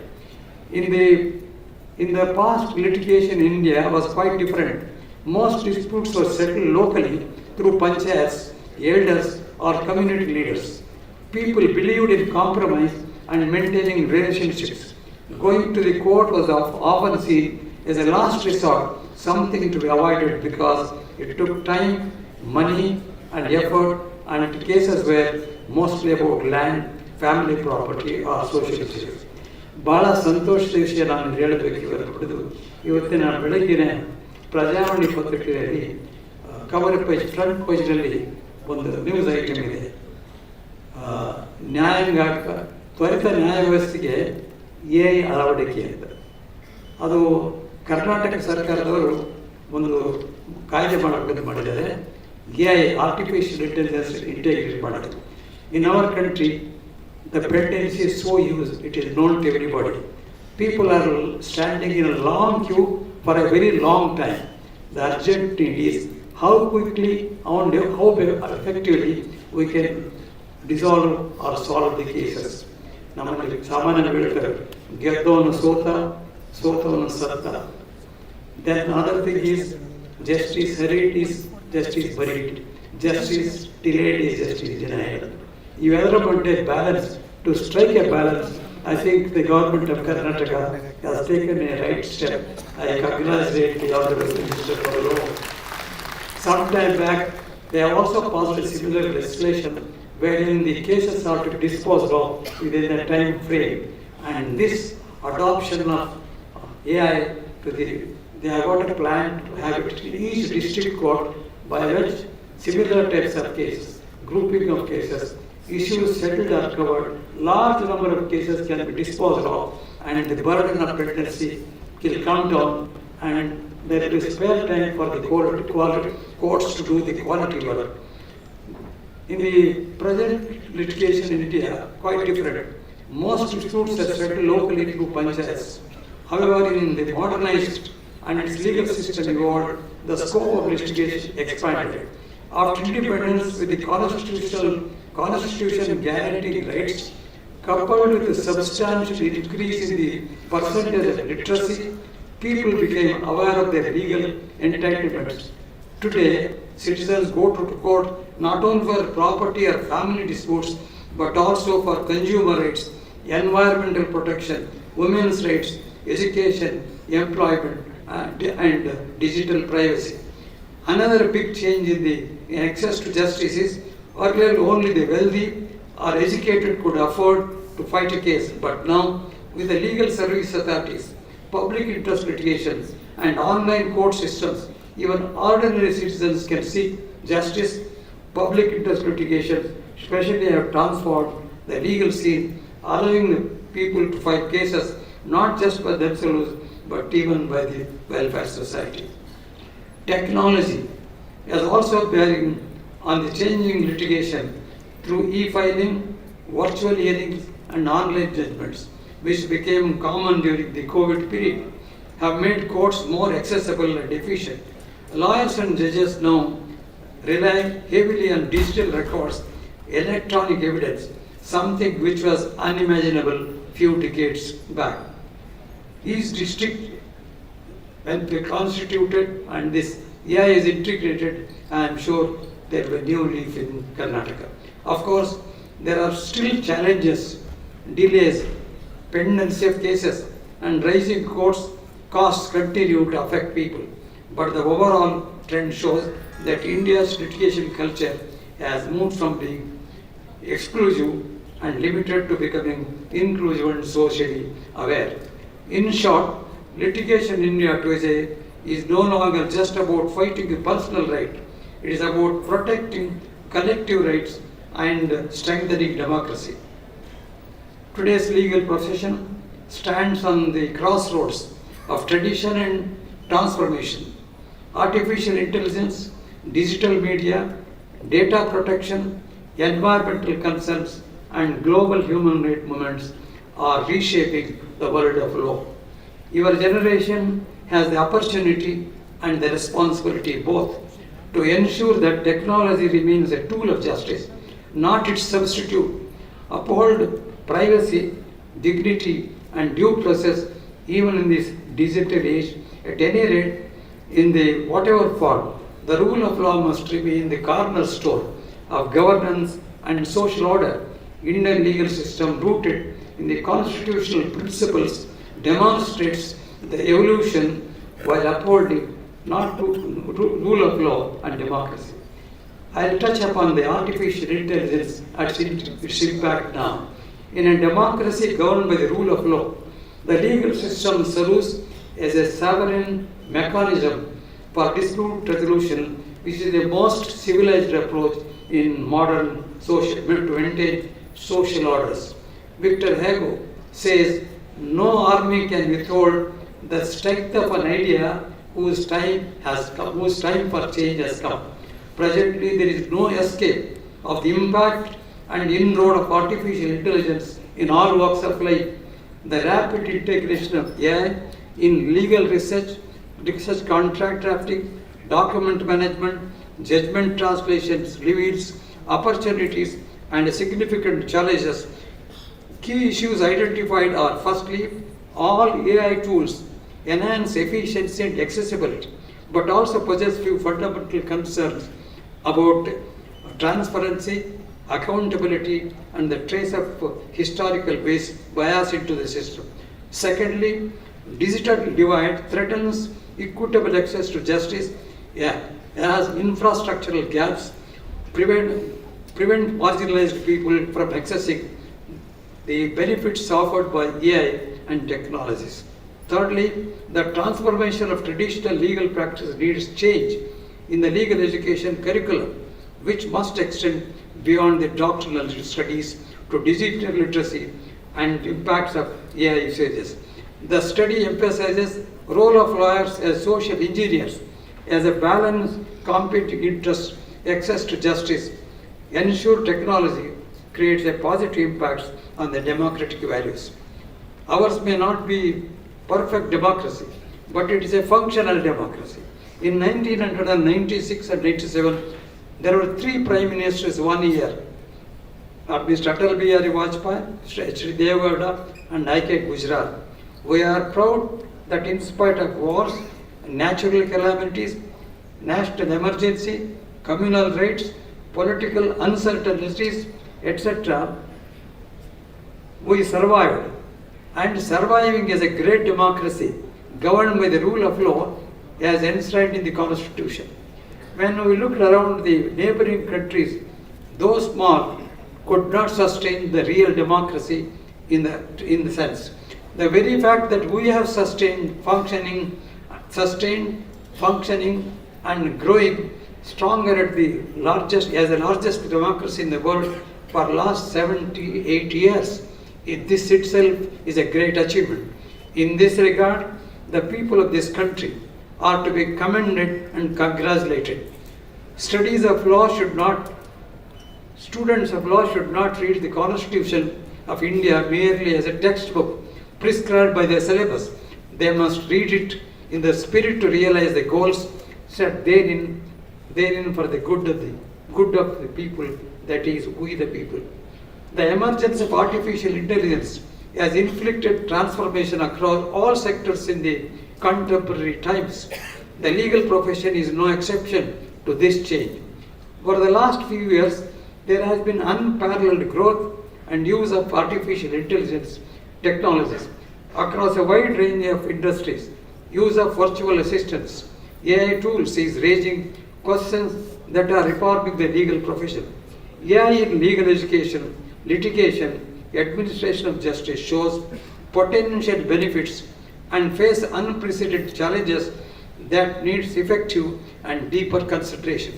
This transformation requires a fundamental reassessment of lawyers' role, the potential agent of social change, evolving from traditional and conventional advocacy to broader responsibility as social engineers, upholding the rule of law and the ethical governance for the development of societal well-being. Legal education and profession. I must emphasize here, good judgments come from good judges. Good judges come from good lawyers, and good lawyers come from good law institutions. Hence, the law university and the law institutions have a significant role and responsibility in imparting value-based standard legal education, which in turn will impact the very administration of justice in the final analysis. Legal education must evolve and meet contemporary demands, as curriculum can no longer be confined to traditional doctrine study. Legal education has undergone substantial changes and impacted the overall justice system. Modern curriculum integrates theoretical knowledge with practical experience, such as internships, moot court competitions, nurturing critical thinking and advocacy skills for contemporary legal practice. Distance learning and online resources have the accessibility, enabling students from remote areas to pursue legal education. In litigation practice, digital filing systems, virtual hearings have improved efficiently the accessibility of legal proceedings. However, digital divides and infrastructural gaps continue to pose vital challenges to equitable access to justice. Law students must acquire digital literacy, critical thinking abilities, and research of AI outputs for the bias, transparency, compliance, and constitutional values. The importance of law courses in the past and now in India. In the past, during British rule, law education in India was introduced mainly to train Indians to assist the colonial legal system. The focus was on understanding British laws, court procedures, and administrative rules. Only a few privileged people could study law, but those who did not do, or those who did went on to play a huge role in shaping the nation's history. Leaders like Mahatma Gandhi, Jawaharlal Nehru, and Dr. B.R. Ambedkar were all trained lawyers. They used their legal knowledge to fight injustice, question authority, and eventually help India to gain independence. After independence, the purpose of law education began to change. It was no longer about serving a colonial system. It became about building a new nation based on justice, equality, and the rule of law. Law courses started including subjects like constitutional law, human rights, and social justice. Many lawyers began working for the people as the judges, lawmakers, and advocates of the poor and marginal. Now, in today's times, the importance of law courses have grown even more. Law is no longer limited to courtrooms. It touches every part of our lives, from business and technology to the environment, human rights. With the rise of national law universities, practical training methods like moot courts and internships in legal education has become more dynamic and career-oriented. Modern law students learn not just to argue cases, but also to shape the policies, protect rights, and understand the global challenges, whether it is cybercrime, climate change, or data privacy. More importantly, studying law today helps people become more aware and empowered citizens. It teaches us to question, to think critically, and to stand up for what is right, values that are at the heart of any healthy democracy.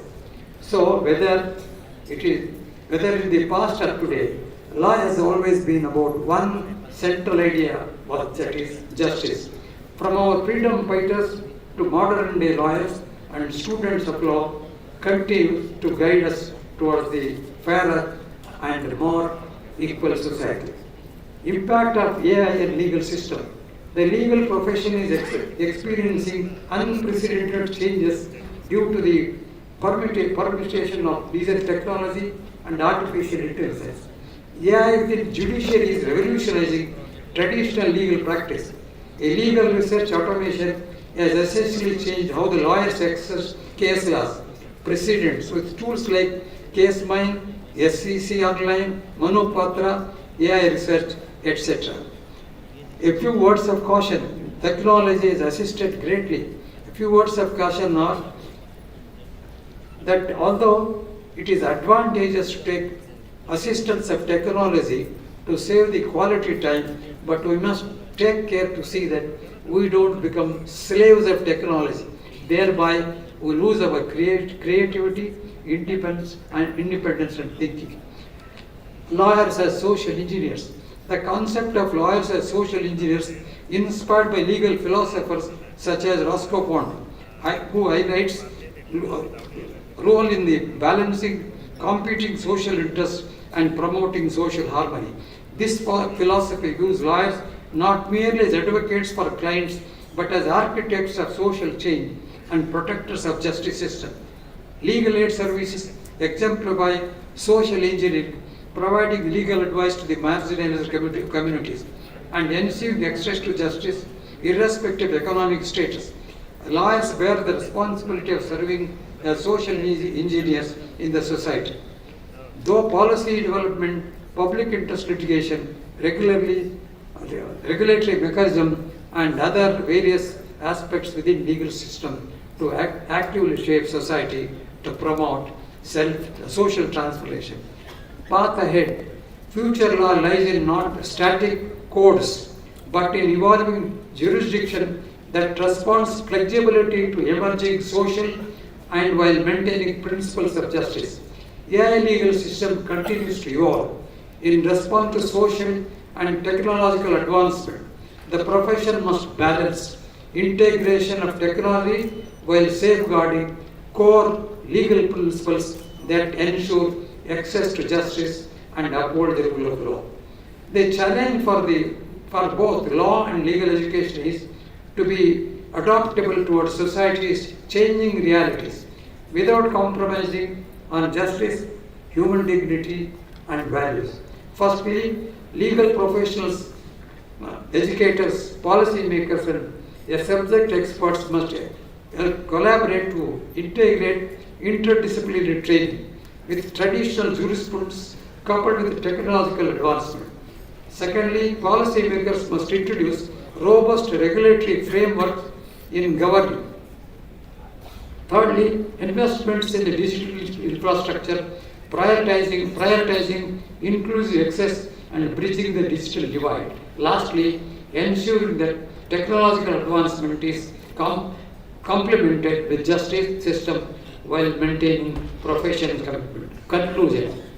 I congratulate the gold medalists, those who attend the distinction and acquire degrees at this convocation.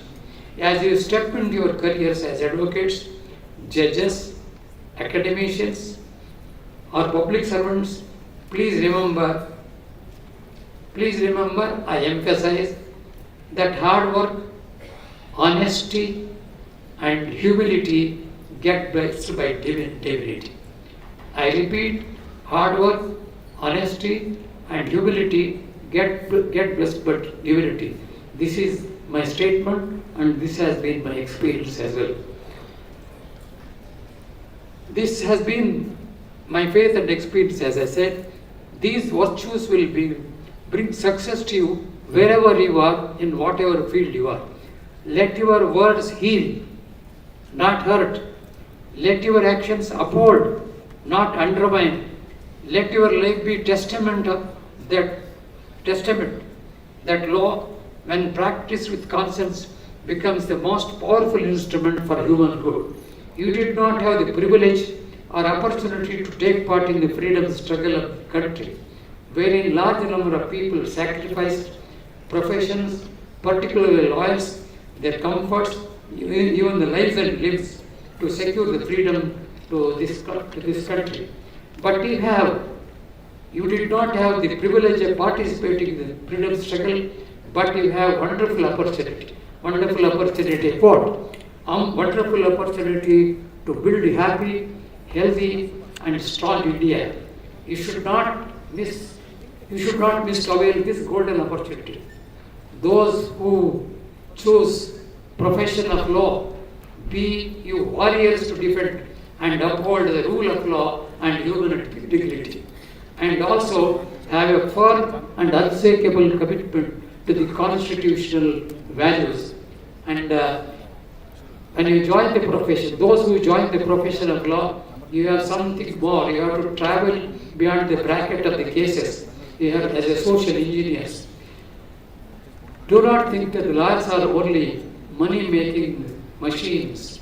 You will have to have a social responsibility as well. As Honorable Justice Nazir said about ethics, I say that has to be the essential and an integral part. Both Shri Sudesh Pai also emphasized on the integrity.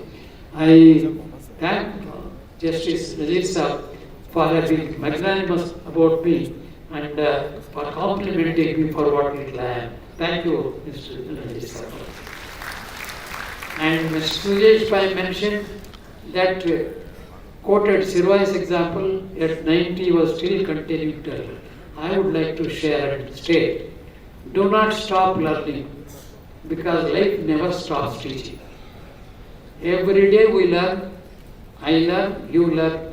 The moment you stop learning, probably you will be stagnant. So I repeat, do not stop learning, because life never stops teaching. I have 3 magical questions for the graduates. You please remember these 3 magical questions for your progress. One is, what next? 2. What else? 3. What more? What next? What else? What more? If these 3 magical questions are alive with you, they will drive you, they will not make you to sleep. They push you further, and thereby you will achieve success in whatever way of life. May your journey be guided by wisdom, strengthened by courage, and illuminated by the eternal flame of justice. I repeat, may your journey be guided by wisdom, strengthened by courage, and illuminated by eternal flame of justice. Finally, I conclude with a quote of Iqbal. Youth should try to be exalted in Iqbal's unforgettable Urdu poem. खुदी को करो बुलंद इतना कि हर तकदीर से पहले खुदा बंदे से खुद पूछे बेटा तेरा रजा क्या है. It means raise yourself to such heights, O man, that before writing your fate, the Almighty Himself asks His creature, tell me what is your destiny. We will have to rise to that extent. That will be the aim of the life. I am happy to note more than 7,500 law graduates are getting degrees because it is a convocation of 2 years. But much more pleasant thing is, out of 7,500 or more, 4,000 are, I am not exact about, more than 4,700 or so, but men, nearly 3,700 or 4,000 women are there. So when I joined the bar, hardly there was 1 or 2 women. When I was at the High Court practicing in High Court of Karnataka at Bangalore, countable 3 or 4 lady lawyers were there. You see hundreds of lady lawyers are today. Even among judicial officers, 50% of judicial officers, district judges or subordinate judges are there. Good, even in the convocation, almost 50% of women are getting degrees. I also wish them all well. I congratulate gold medalists, distinguished students, degree holders, congratulate you and wish you all the best in the future. Let there be Godspeed. I profusely thank the university authorities for providing me this great opportunity and delivering the convocation address by way of sharing my few thoughts with you all. I also thank those present here for their attention and patient listening. Jai Hind, Jai Karnataka.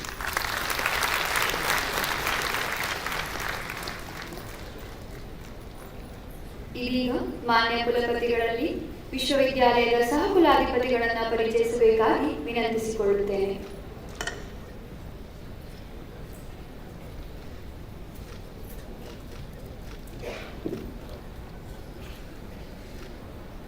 I am honored to present the brief biodata of Honorable Dr. H.K. Patil ji, the Minister for Law, Justice and Human Rights, Legislation and Tourism, Government of Karnataka. A distinguished statesman, visionary reformer, and one of the Karnataka's most respected public leaders and esteemed Pro-chancellor of the university. Honorable Minister was born on 15th August 1953 at Gurukoti and holds BSc and LLB degrees.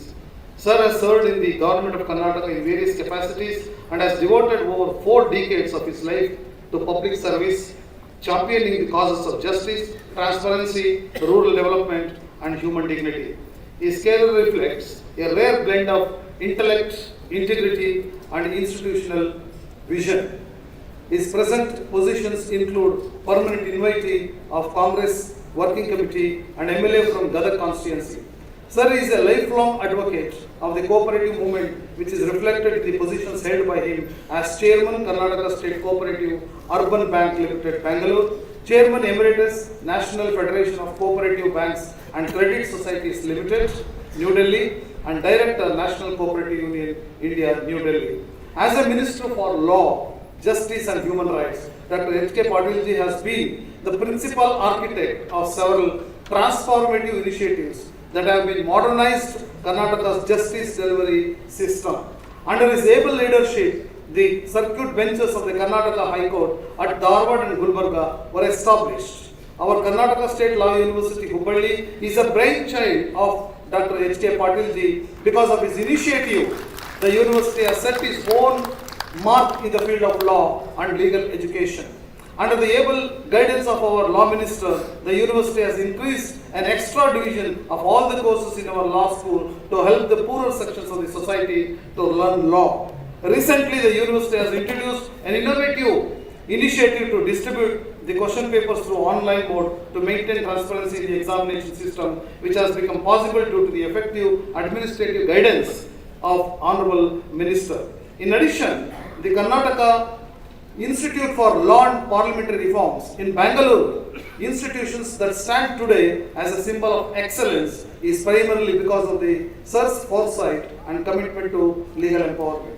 Upon assuming the office for the second time, Dr. H.K. Patil ji unveiled a comprehensive policy and action plan for the modernization of justice system.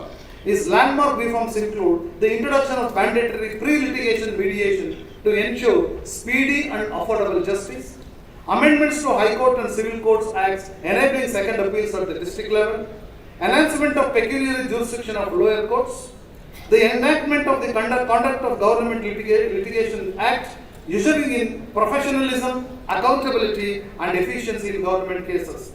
Through these measures, Karnataka has emerged as a model state in judicial innovation and institutional reforms. A true champion of human rights and social justice, Dr. H.K. Patil ji visionary program Sud Kudiva Neeru ensured access to safe and free pure drinking water for all sections of the society and became a model for inclusive development across India. Sir's contributions extend far beyond the realms of law. Dr. H.K. Patil ji founded Mahatma Gandhi Rural Development and Panchayat Raj University at Gadag, the first of its kind in India, dedicated to the advancing research, training and education in rural development and grassroots governance. Further, during his tenure, more than 15,000 temporary workers in the village panchayat were regularized.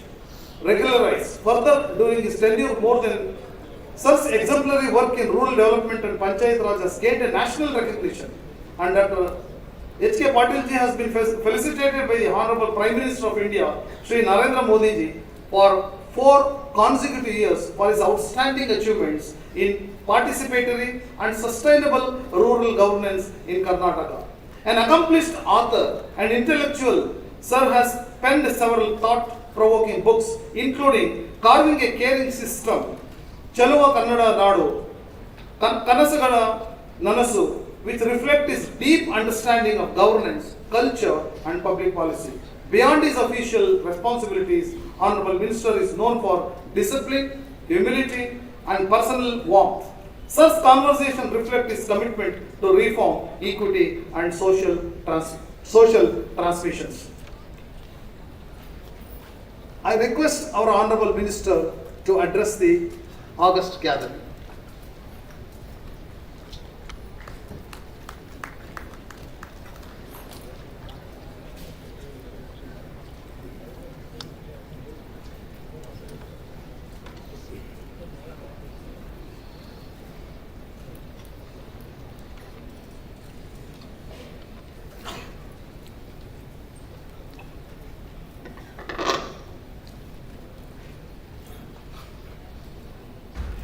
Shri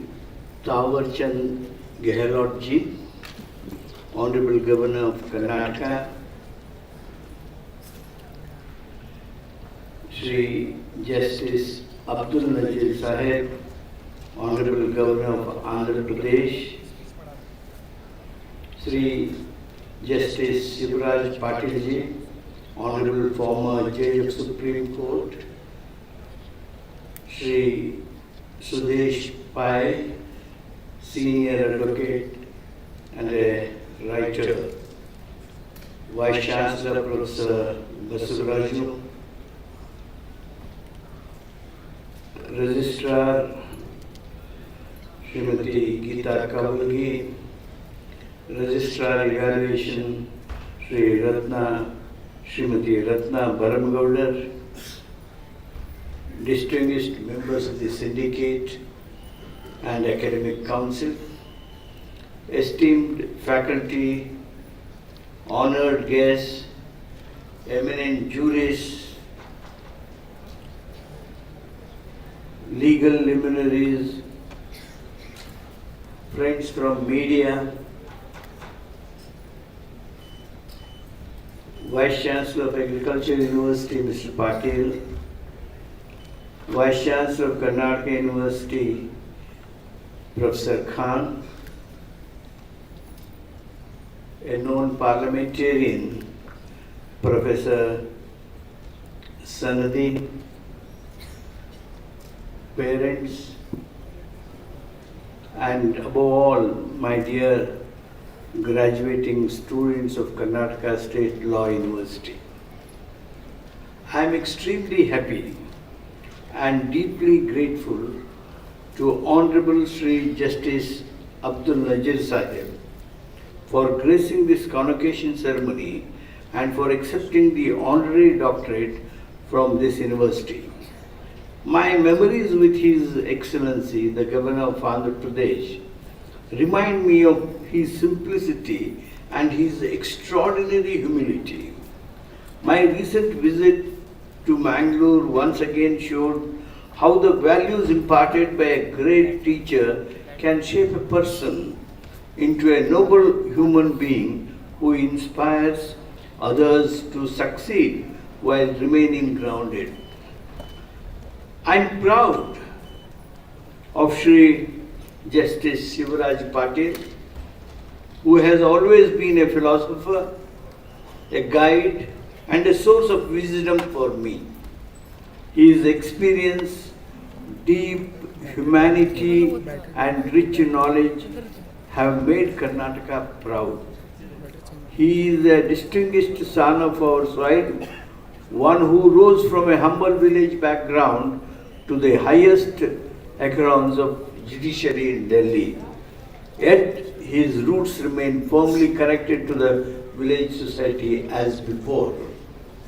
Shri Sudesh Pai is another interesting great personality being honored today.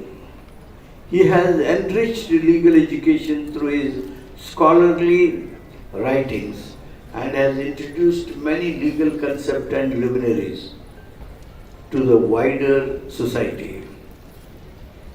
He is one of the most distinguished legal authors of our time.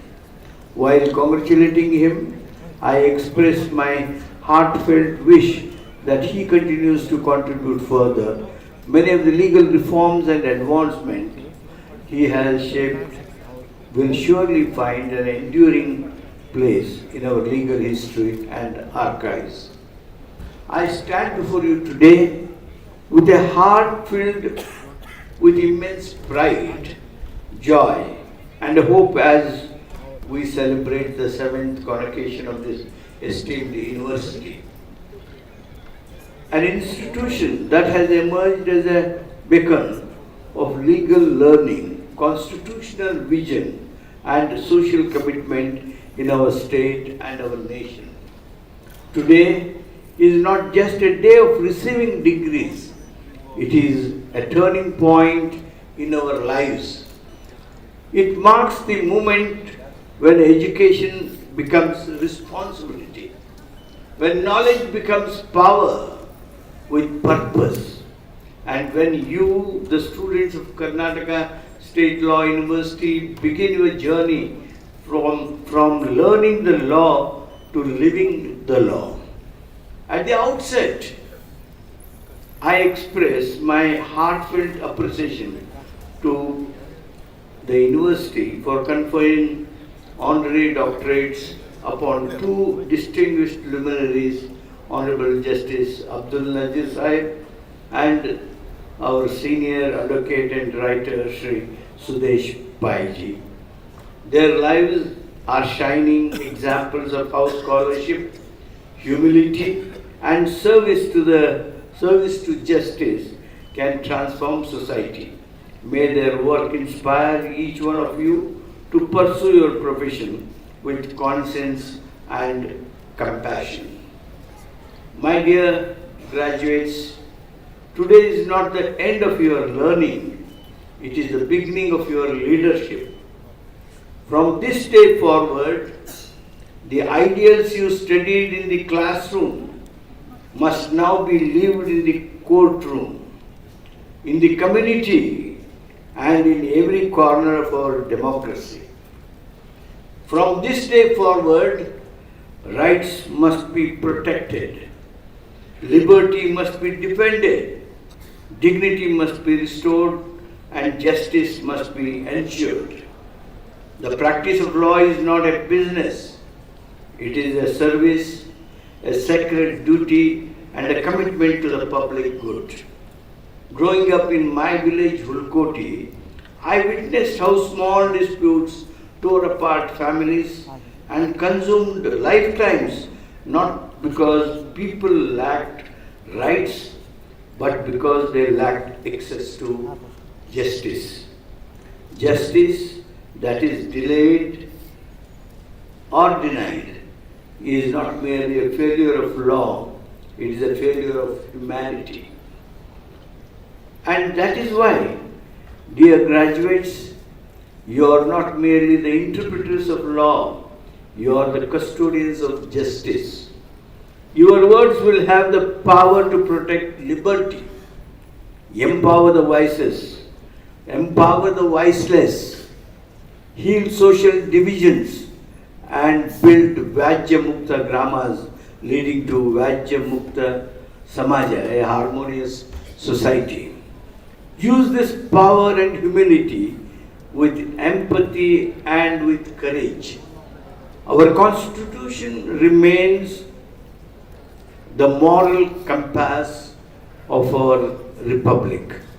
It entrusts us with the eternal ideals of liberty, equality, fraternity, and justice, not as a distant dreams, but as a daily duties. Dr. Ambedkar reminded us that, I quote, constitutional morality is not a natural sentiment. It has to be cultivated. It is this moral vision that guides the government of Karnataka under the leadership of Honorable Siddaramaiah, and we pursue far-reaching reforms in the realms of law and justice through our policy framework. Law and Policy 2023, a stride to redeem the constitutional promise. Our efforts focused on making justice more efficient, more accessible, and more humane. Among the many transformative measures underway are time-bound civil justice through state amendments to the Code of Civil Procedure, mandatory pre-trial mediation and case management, ensuring case resolution within 24 months, expansion of courts in rural and remote areas to bridge the access gap, fast-track courts for farmers, women, and the vulnerable, and cases delayed over a decade. AI-enabled system to enhance judicial efficiency and the here I would like to thank Shri Shivraj Patil ji for the moral support and the guidance he has given.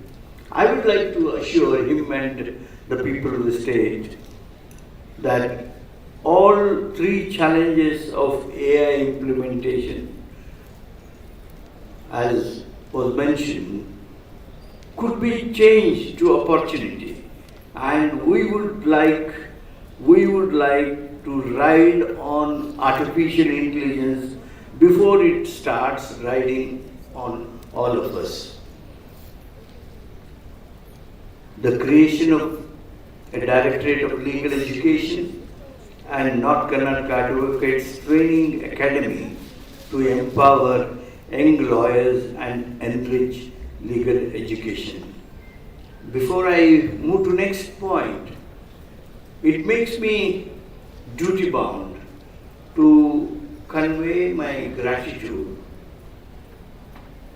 for the excellent decision and timely decision that His Excellency the Governor has taken while referring the amendment of Civil Procedure Code to President of India. And it was his effort we could ultimately get the assent of President of India in the first instance and also in the second instance when we amended for the second time.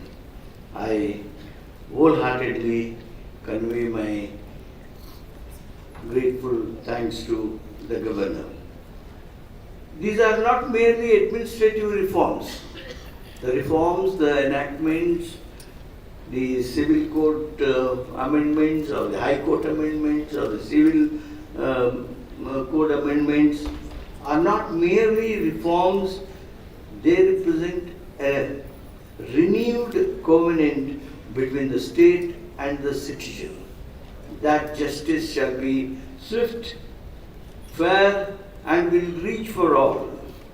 Karnataka State Law University was founded with a noble vision to nurture legal professionals who are not only skilled in the letter of law but are also deeply rooted in the spirit of justice and human dignity. A great university does not mere produce graduates. I would like to repeat for the faculty and all those who are connected with the university. A great university does not merely produce graduates, it creates torchbearers of thought. Research must be innovative, debate must be fearless, and every idea born here must serve society. As Pandit Jawaharlal Nehru has said, I quote, "A university stands for humanism, tolerance, reason, progress, and the adventure of ideas." If our universities stand for these ideals, our democracy will stand strong for generations to come. Before you step into your new journey, friends, go for a moment of gratitude to your parents who toiled silently to make this day possible for you all, to your teachers who kindled the light of wisdom within you, to this university which shaped your intellect and your ideals, and to society which has invested its faith and future in you. As you step out in your black robes today, remember you are not stepping into a profession, you are stepping into a promise to uphold the Constitution, to defend the vulnerable, to speak truth to power, and to advance justice with courage and compassion. Let it be said of every Karnataka State Law University graduate, here stands a lawyer who never feared the powerful, never abandoned the poor, and never compromised the Constitution. My dear graduates, let your success be measured not only by the cases you win, but by the lives you touch, the injustices you correct, and the hope you restore. May you rise not only in success, but in service, humility, and humanity. My heartfelt congratulations to each one of you. Go forward with conviction, compassion, and courage. Thank you. Jai Hind, Jai Karnataka.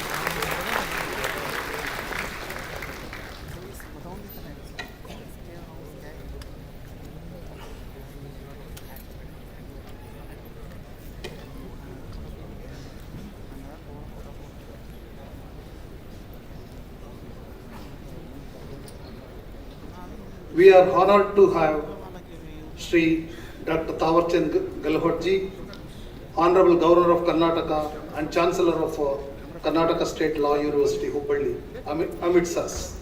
It is my privilege to place before the august gathering the brief biodata of Shri Tawarchand Gehlot. Sir was born on 18th May 1948 at Rupeta village, Ujjain district, Madhya Pradesh. Sir obtained BA degree from Vikram University, Ujjain, Madhya Pradesh, and fortunate enough to have a special place in the hearts of people, which he gained through his generous, modest, affectionate, and courteous attitude on organizing competitors. Sir has rendered remarkable service as a General Secretary and Vice President of Janata Party from 1977 to 1980, and Sir became the member of Madhya Pradesh Legislative Assembly in 1980, 1990, 1993. In 1980, Sir was appointed as a member of Committee on Estimates, and in 1990, the member of Labour Advisory Committee. Sir was also appointed as a Vice President of Bharatiya Janata Yuva Morcha in 1985 and held the post of Party President in Madhya Pradesh from 1988 to 89. Later from 1990 to 92, Sir was the Minister of State for Water Resources, Narmada Valley Development, Panchayat and Rural Development, Antyodaya Program and Implementation of 20-point program in Madhya Pradesh. Sir was also elected as a Lok Sabha in 1996, 1998, 1999 and 2004. Sir also held the position of member of various committees, namely Permanent Committee on Agriculture and Consultative Committee, Ministry of Labour in 1996 and 1999, Committee on Welfare of Scheduled Castes and Scheduled Tribes. From 2000 to 2001, Sir was appointed as a member of Committee on Empowerment of Women and member of Consultative Committee for the Ministry of External Affairs. In 1996, Sir was honoured with the Utkrish MLA award by Madhya Pradesh Legislative Assembly. In 2013, Sir was elected as a member of Rajya Sabha and held the post of Central Observer of BJP in Gujarat and worked through various political organizations to help the oppressed social classes. Later, Sir was appointed as a member of Ministry of Road Transport and Highways Consultative Committee, Central Advisory Committee. From 2014 to 2019, Sir was appointed as a Cabinet Minister of Social Justice and Empowerment, Government of India, and was the special invitee member in Niti Ayoga from January 2015 to 2021.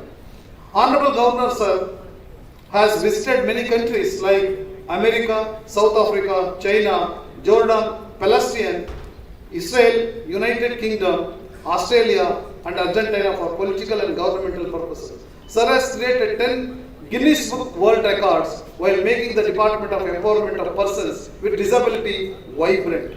Sir is also a recipient of D.Litt degree in the year 2016 by Dr. B.R. Ambedkar University of Social Sciences, Madhya Pradesh.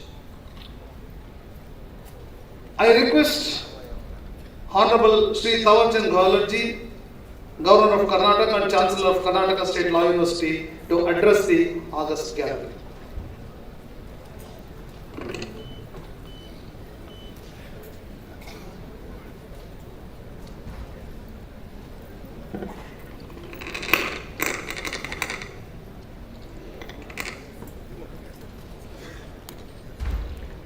Karnataka state law university के 7वें दीक्षांत समारोह में उपस्थित आंध्र प्रदेश के माननीय राज्यपाल न्यायमूर्ति Shri S Abdul Nazeer जी, कर्नाटक सरकार के विधि मंत्री आदरणीय डॉक्टर एच के पाटिल साहब, मुख्य अतिथि आदरणीय न्यायमूर्ति डॉक्टर शिवराज जी पाटिल साहब, विश्वविद्यालय के vice chancellor professor doctor C Basavaraju ji, मानद उपाधि से सम्मानित advocate Shri V Sudesh Pai ji, registrar Shrimati Geeta ji एवं रजिस्ट्रार मूल्यांकन professor doctor Ratna R Bharamagoudar ji, syndicate एवं शैक्षणिक परिषद के सम्माननीय सदस्यगण, विश्वविद्यालय परिवार के समस्त सदस्यगण, उपाधि प्राप्त करने वाले विद्यार्थी और उनके परिजन, उपस्थित विद्यार्थीगण, सम्माननीय अतिथिगण एवं मीडिया के महानुभाव ಎಲ್ಲರಿಗೂ ನಮಸ್ಕಾರ. ನಾನು ನಿಮ್ಮೆಲ್ಲರನ್ನು हार्दिकವಾಗಿ स्वागतिಸುತ್ತೇನೆ. मैं अभी आंध्र प्रदेश के राज्यपाल महोदय अब्दुल नजीर साहब से पूछ रहा था कि आपके आंध्र प्रदेश में कन्वोकेशन कितने टाइम के लिए होता है, तो वो बोल रहे थे कि हमारे यहाँ तो मैक्सिमम 1 आवर 10 मिनट. मैंने कहा हमारे यहाँ देख रहे हो ना आप, 2.5 घंटे होने वाले हैं, 2 घंटे तो हो गए हैं. हम वो बोले हम स्टेज पर केवल 10 स्टूडेंट को डिग्री देते हैं, बाकी को ऐसे टेबल से आवंटित करते हैं. मैंने कहा हम तो यहाँ 200 तक को स्टेज पर ही देते हैं. रिकॉर्ड है 186 का. इस कारण से विलंब हुआ है. आप बहुत देर से यहाँ बैठे हैं. कानूनविद और न्यायविद महानुभावों ने हमको विस्तार से बताया है. मैं आपका बहुत ज़्यादा समय लेना नहीं चाहूँगा, नहीं तो आप कहेंगे उन्होंने जो किया है आप भी वही कर रहे हो. कर्नाटक स्टेट लॉ यूनिवर्सिटी का यह 7वां दीक्षांत समारोह शैक्षणिक उपलब्धि के साथ साथ पिछले 1.5 दशक की विधि क्षेत्र में सतत प्रगति, अनुसंधान और समाज सेवा की गौरवशाली यात्रा का प्रतीक है. इसके लिए मैं विश्वविद्यालय परिवार को और आप सभी को हार्दिक बधाई और शुभकामनाएं देता हूं. आज आंध्र प्रदेश के सम्माननीय राज्यपाल न्यायमूर्ति श्री एस अब्दुल नजीर जी और सीनियर एडवोकेट आदरणीय श्री वी सुदेश पाई जी को मानद उपाधि से सम्मानित किया गया है. मैं आप दोनों को बधाई एवं शुभकामनाएं देता हूं और आशा करता हूं कि आप समाज हित, जनहित, न्याय हित, राष्ट्र हित में इसी प्रकार से कार्य करते रहेंगे. दोनों के उद्बोधन आपने और हमने सुने, गंभीर प्रेरणादायी थे. मैं आपसे आग्रह करूंगा कि उनके उद्बोधन को गंभीरता से लें और उस पर विचार करें और आगे इम्प्लीमेंट करने की कोशिश करें. इस दीक्षांत समारोह में उपाधि प्राप्त करने वाले सभी छात्र छात्राओं को भी बधाई देता हूं, शुभकामनाएं देता हूं और आप सबके उज्जवल भविष्य की कामना भी करता हूं. प्रिय विद्यार्थियों, आपने विधि जैसे गंभीर एवं उत्तरदायित्वपूर्ण क्षेत्र को अपने जीवन का मार्ग बनाया है. न्याय, समानता और संविधान के आदर्शों की रक्षा का भार अब आपके कंधों पर है. जब आप न्यायालयों, प्रशासनिक पदों या समाज सेवा के किसी भी क्षेत्र में कार्य करेंगे, तब आपसे अपेक्षा रहेगी कि आप सत्य, न्याय और नैतिकता के उच्चतम मानकों का पालन करेंगे. डॉक्टर भीमराव अंबेडकर जी का विधि के प्रति दृष्टिकोण अत्यंत गहन, व्यावहारिक और मानवीय था. वे विधि को सामाजिक परिवर्तन का प्रमुख माध्यम मानते थे. उनका विश्वास था कि न्यायपूर्ण समाज का निर्माण तभी संभव है जब कानून सभी के लिए समान हो और हर व्यक्ति को समान अवसर मिले. उन्होंने भारतीय संविधान के माध्यम से विधि को समानता और स्वतंत्रता और बंधुता के आदर्शों से जोड़ा. कानून केवल विधानों का समूह नहीं है, बल्कि यह समाज की आत्मा है. यह वह मार्गदर्शक शक्ति है जो समाज को अनुशासित, संतुलित और न्यायपूर्ण बनाए रखती है. हमारे संविधान निर्माताओं ने विधि को नागरिकों के अधिकारों की रक्षा का माध्यम माना है. आज का युग तीव्र परिवर्तन का युग है. डिजिटल क्रांति, कृत्रिम बुद्धिमत्ता, साइबर कानून, डेटा संरक्षण और अंतर्राष्ट्रीय न्याय के क्षेत्र में तेजी से परिवर्तन हो रहा है. ऐसे में आवश्यक है कि हमारे विधि विद्यार्थी पारंपरिक कानूनों को के ज्ञाता बने और समकालीन तकनीक एवं वैश्विक चुनौतियों को समझने में अग्रणी रहे. इस विषय में शिवराज पाटिल साहब ने मुख्य अतिथि के रूप में विस्तार से हमको बताया है. मैं आपसे अनुरोध करूंगा कि उनके उद्बोधन को भी गंभीरता से ले, समझें और उस पर अमल करने की कोशिश करें।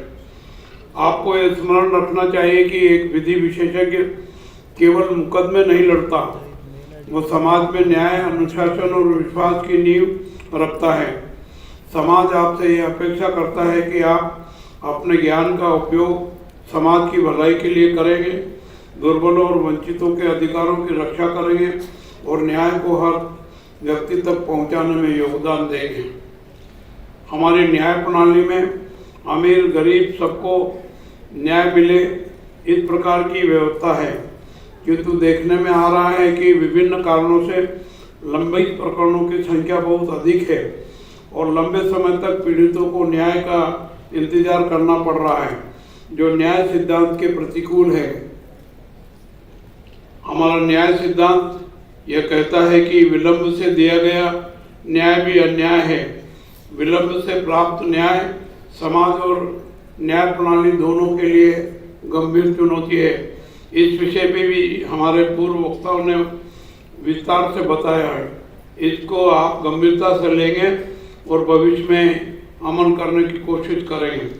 हम लोगों को शीघ्र, सुलभ और सस्ता न्याय दिलाने की दिशा में सक्रिय प्रयास करना चाहिए और हमेशा करने में सफल हुए तो हमारी न्याय व्यवस्था और अधिक सुदृढ़ होगी। इससे न्यायपालिका के प्रति लोगों का विश्वास और अधिक बढ़ेगा। अंत में मैं आप सभी को इस गौरवशाली उपलब्धि पर हार्दिक बधाई एवं शुभकामनाएं देता हूं एवं आपके जीवन में सफलता, संतोष और सेवा की भावना बनी रहे, ये मेरी मंगल कामना है। आप सभी विधि के क्षेत्र में ऐसी भूमिका निभाएं कि आने वाली पीढ़ियां आपसे प्रेरणा ले। आप सभी के उज्जवल भविष्य की कामना करते हुए मेरी वाणी को विराम देता हूं। धन्यवाद। जय हिंद, जय Bharat.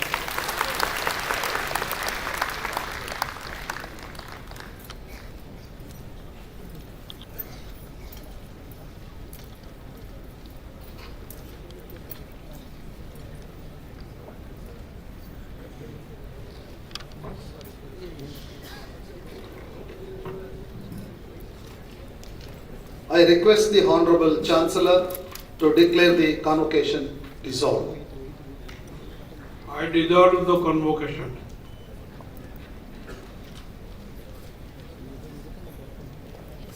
The national anthem will now be played. I request everyone to kindly rise and stand in respect. Following the anthem, the convocation procession will exit the auditorium. Until the procession has completely left, I request everyone to remain standing.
ಘಟಿಕೋತ್ಸವದ ಮೆರವಣಿಗೆಯನ್ನು ಮೌಲ್ಯಮಾಪನ ವಿಭಾಗದ ಕುಲಸಚಿವರು ಮುನ್ನಡೆಸುತ್ತಿದ್ದು, ಘಟಿಕೋತ್ಸವದ ಮೆರವಣಿಗೆಯಲ್ಲಿ ಕುಲಾಧಿಪತಿಗಳು, ಸಹ ಕುಲಾಧಿಪತಿಗಳು, ಕುಲಪತಿಗಳು, ಮುಖ್ಯ ಅತಿಥಿಗಳು ಹಾಗೂ ಗೌರವ doctorate ಪದವೀಧರರು ಇದ್ದು ಅವರನ್ನು ಪ್ರಶಾಸನ ಹಾಗೂ ಪ್ರಶಿಕ್ಷಣ ಮಂಡಳಿಯ ಸದಸ್ಯರು ಹಿಂಬಾಲಿಸುತ್ತಿದ್ದಾರೆ.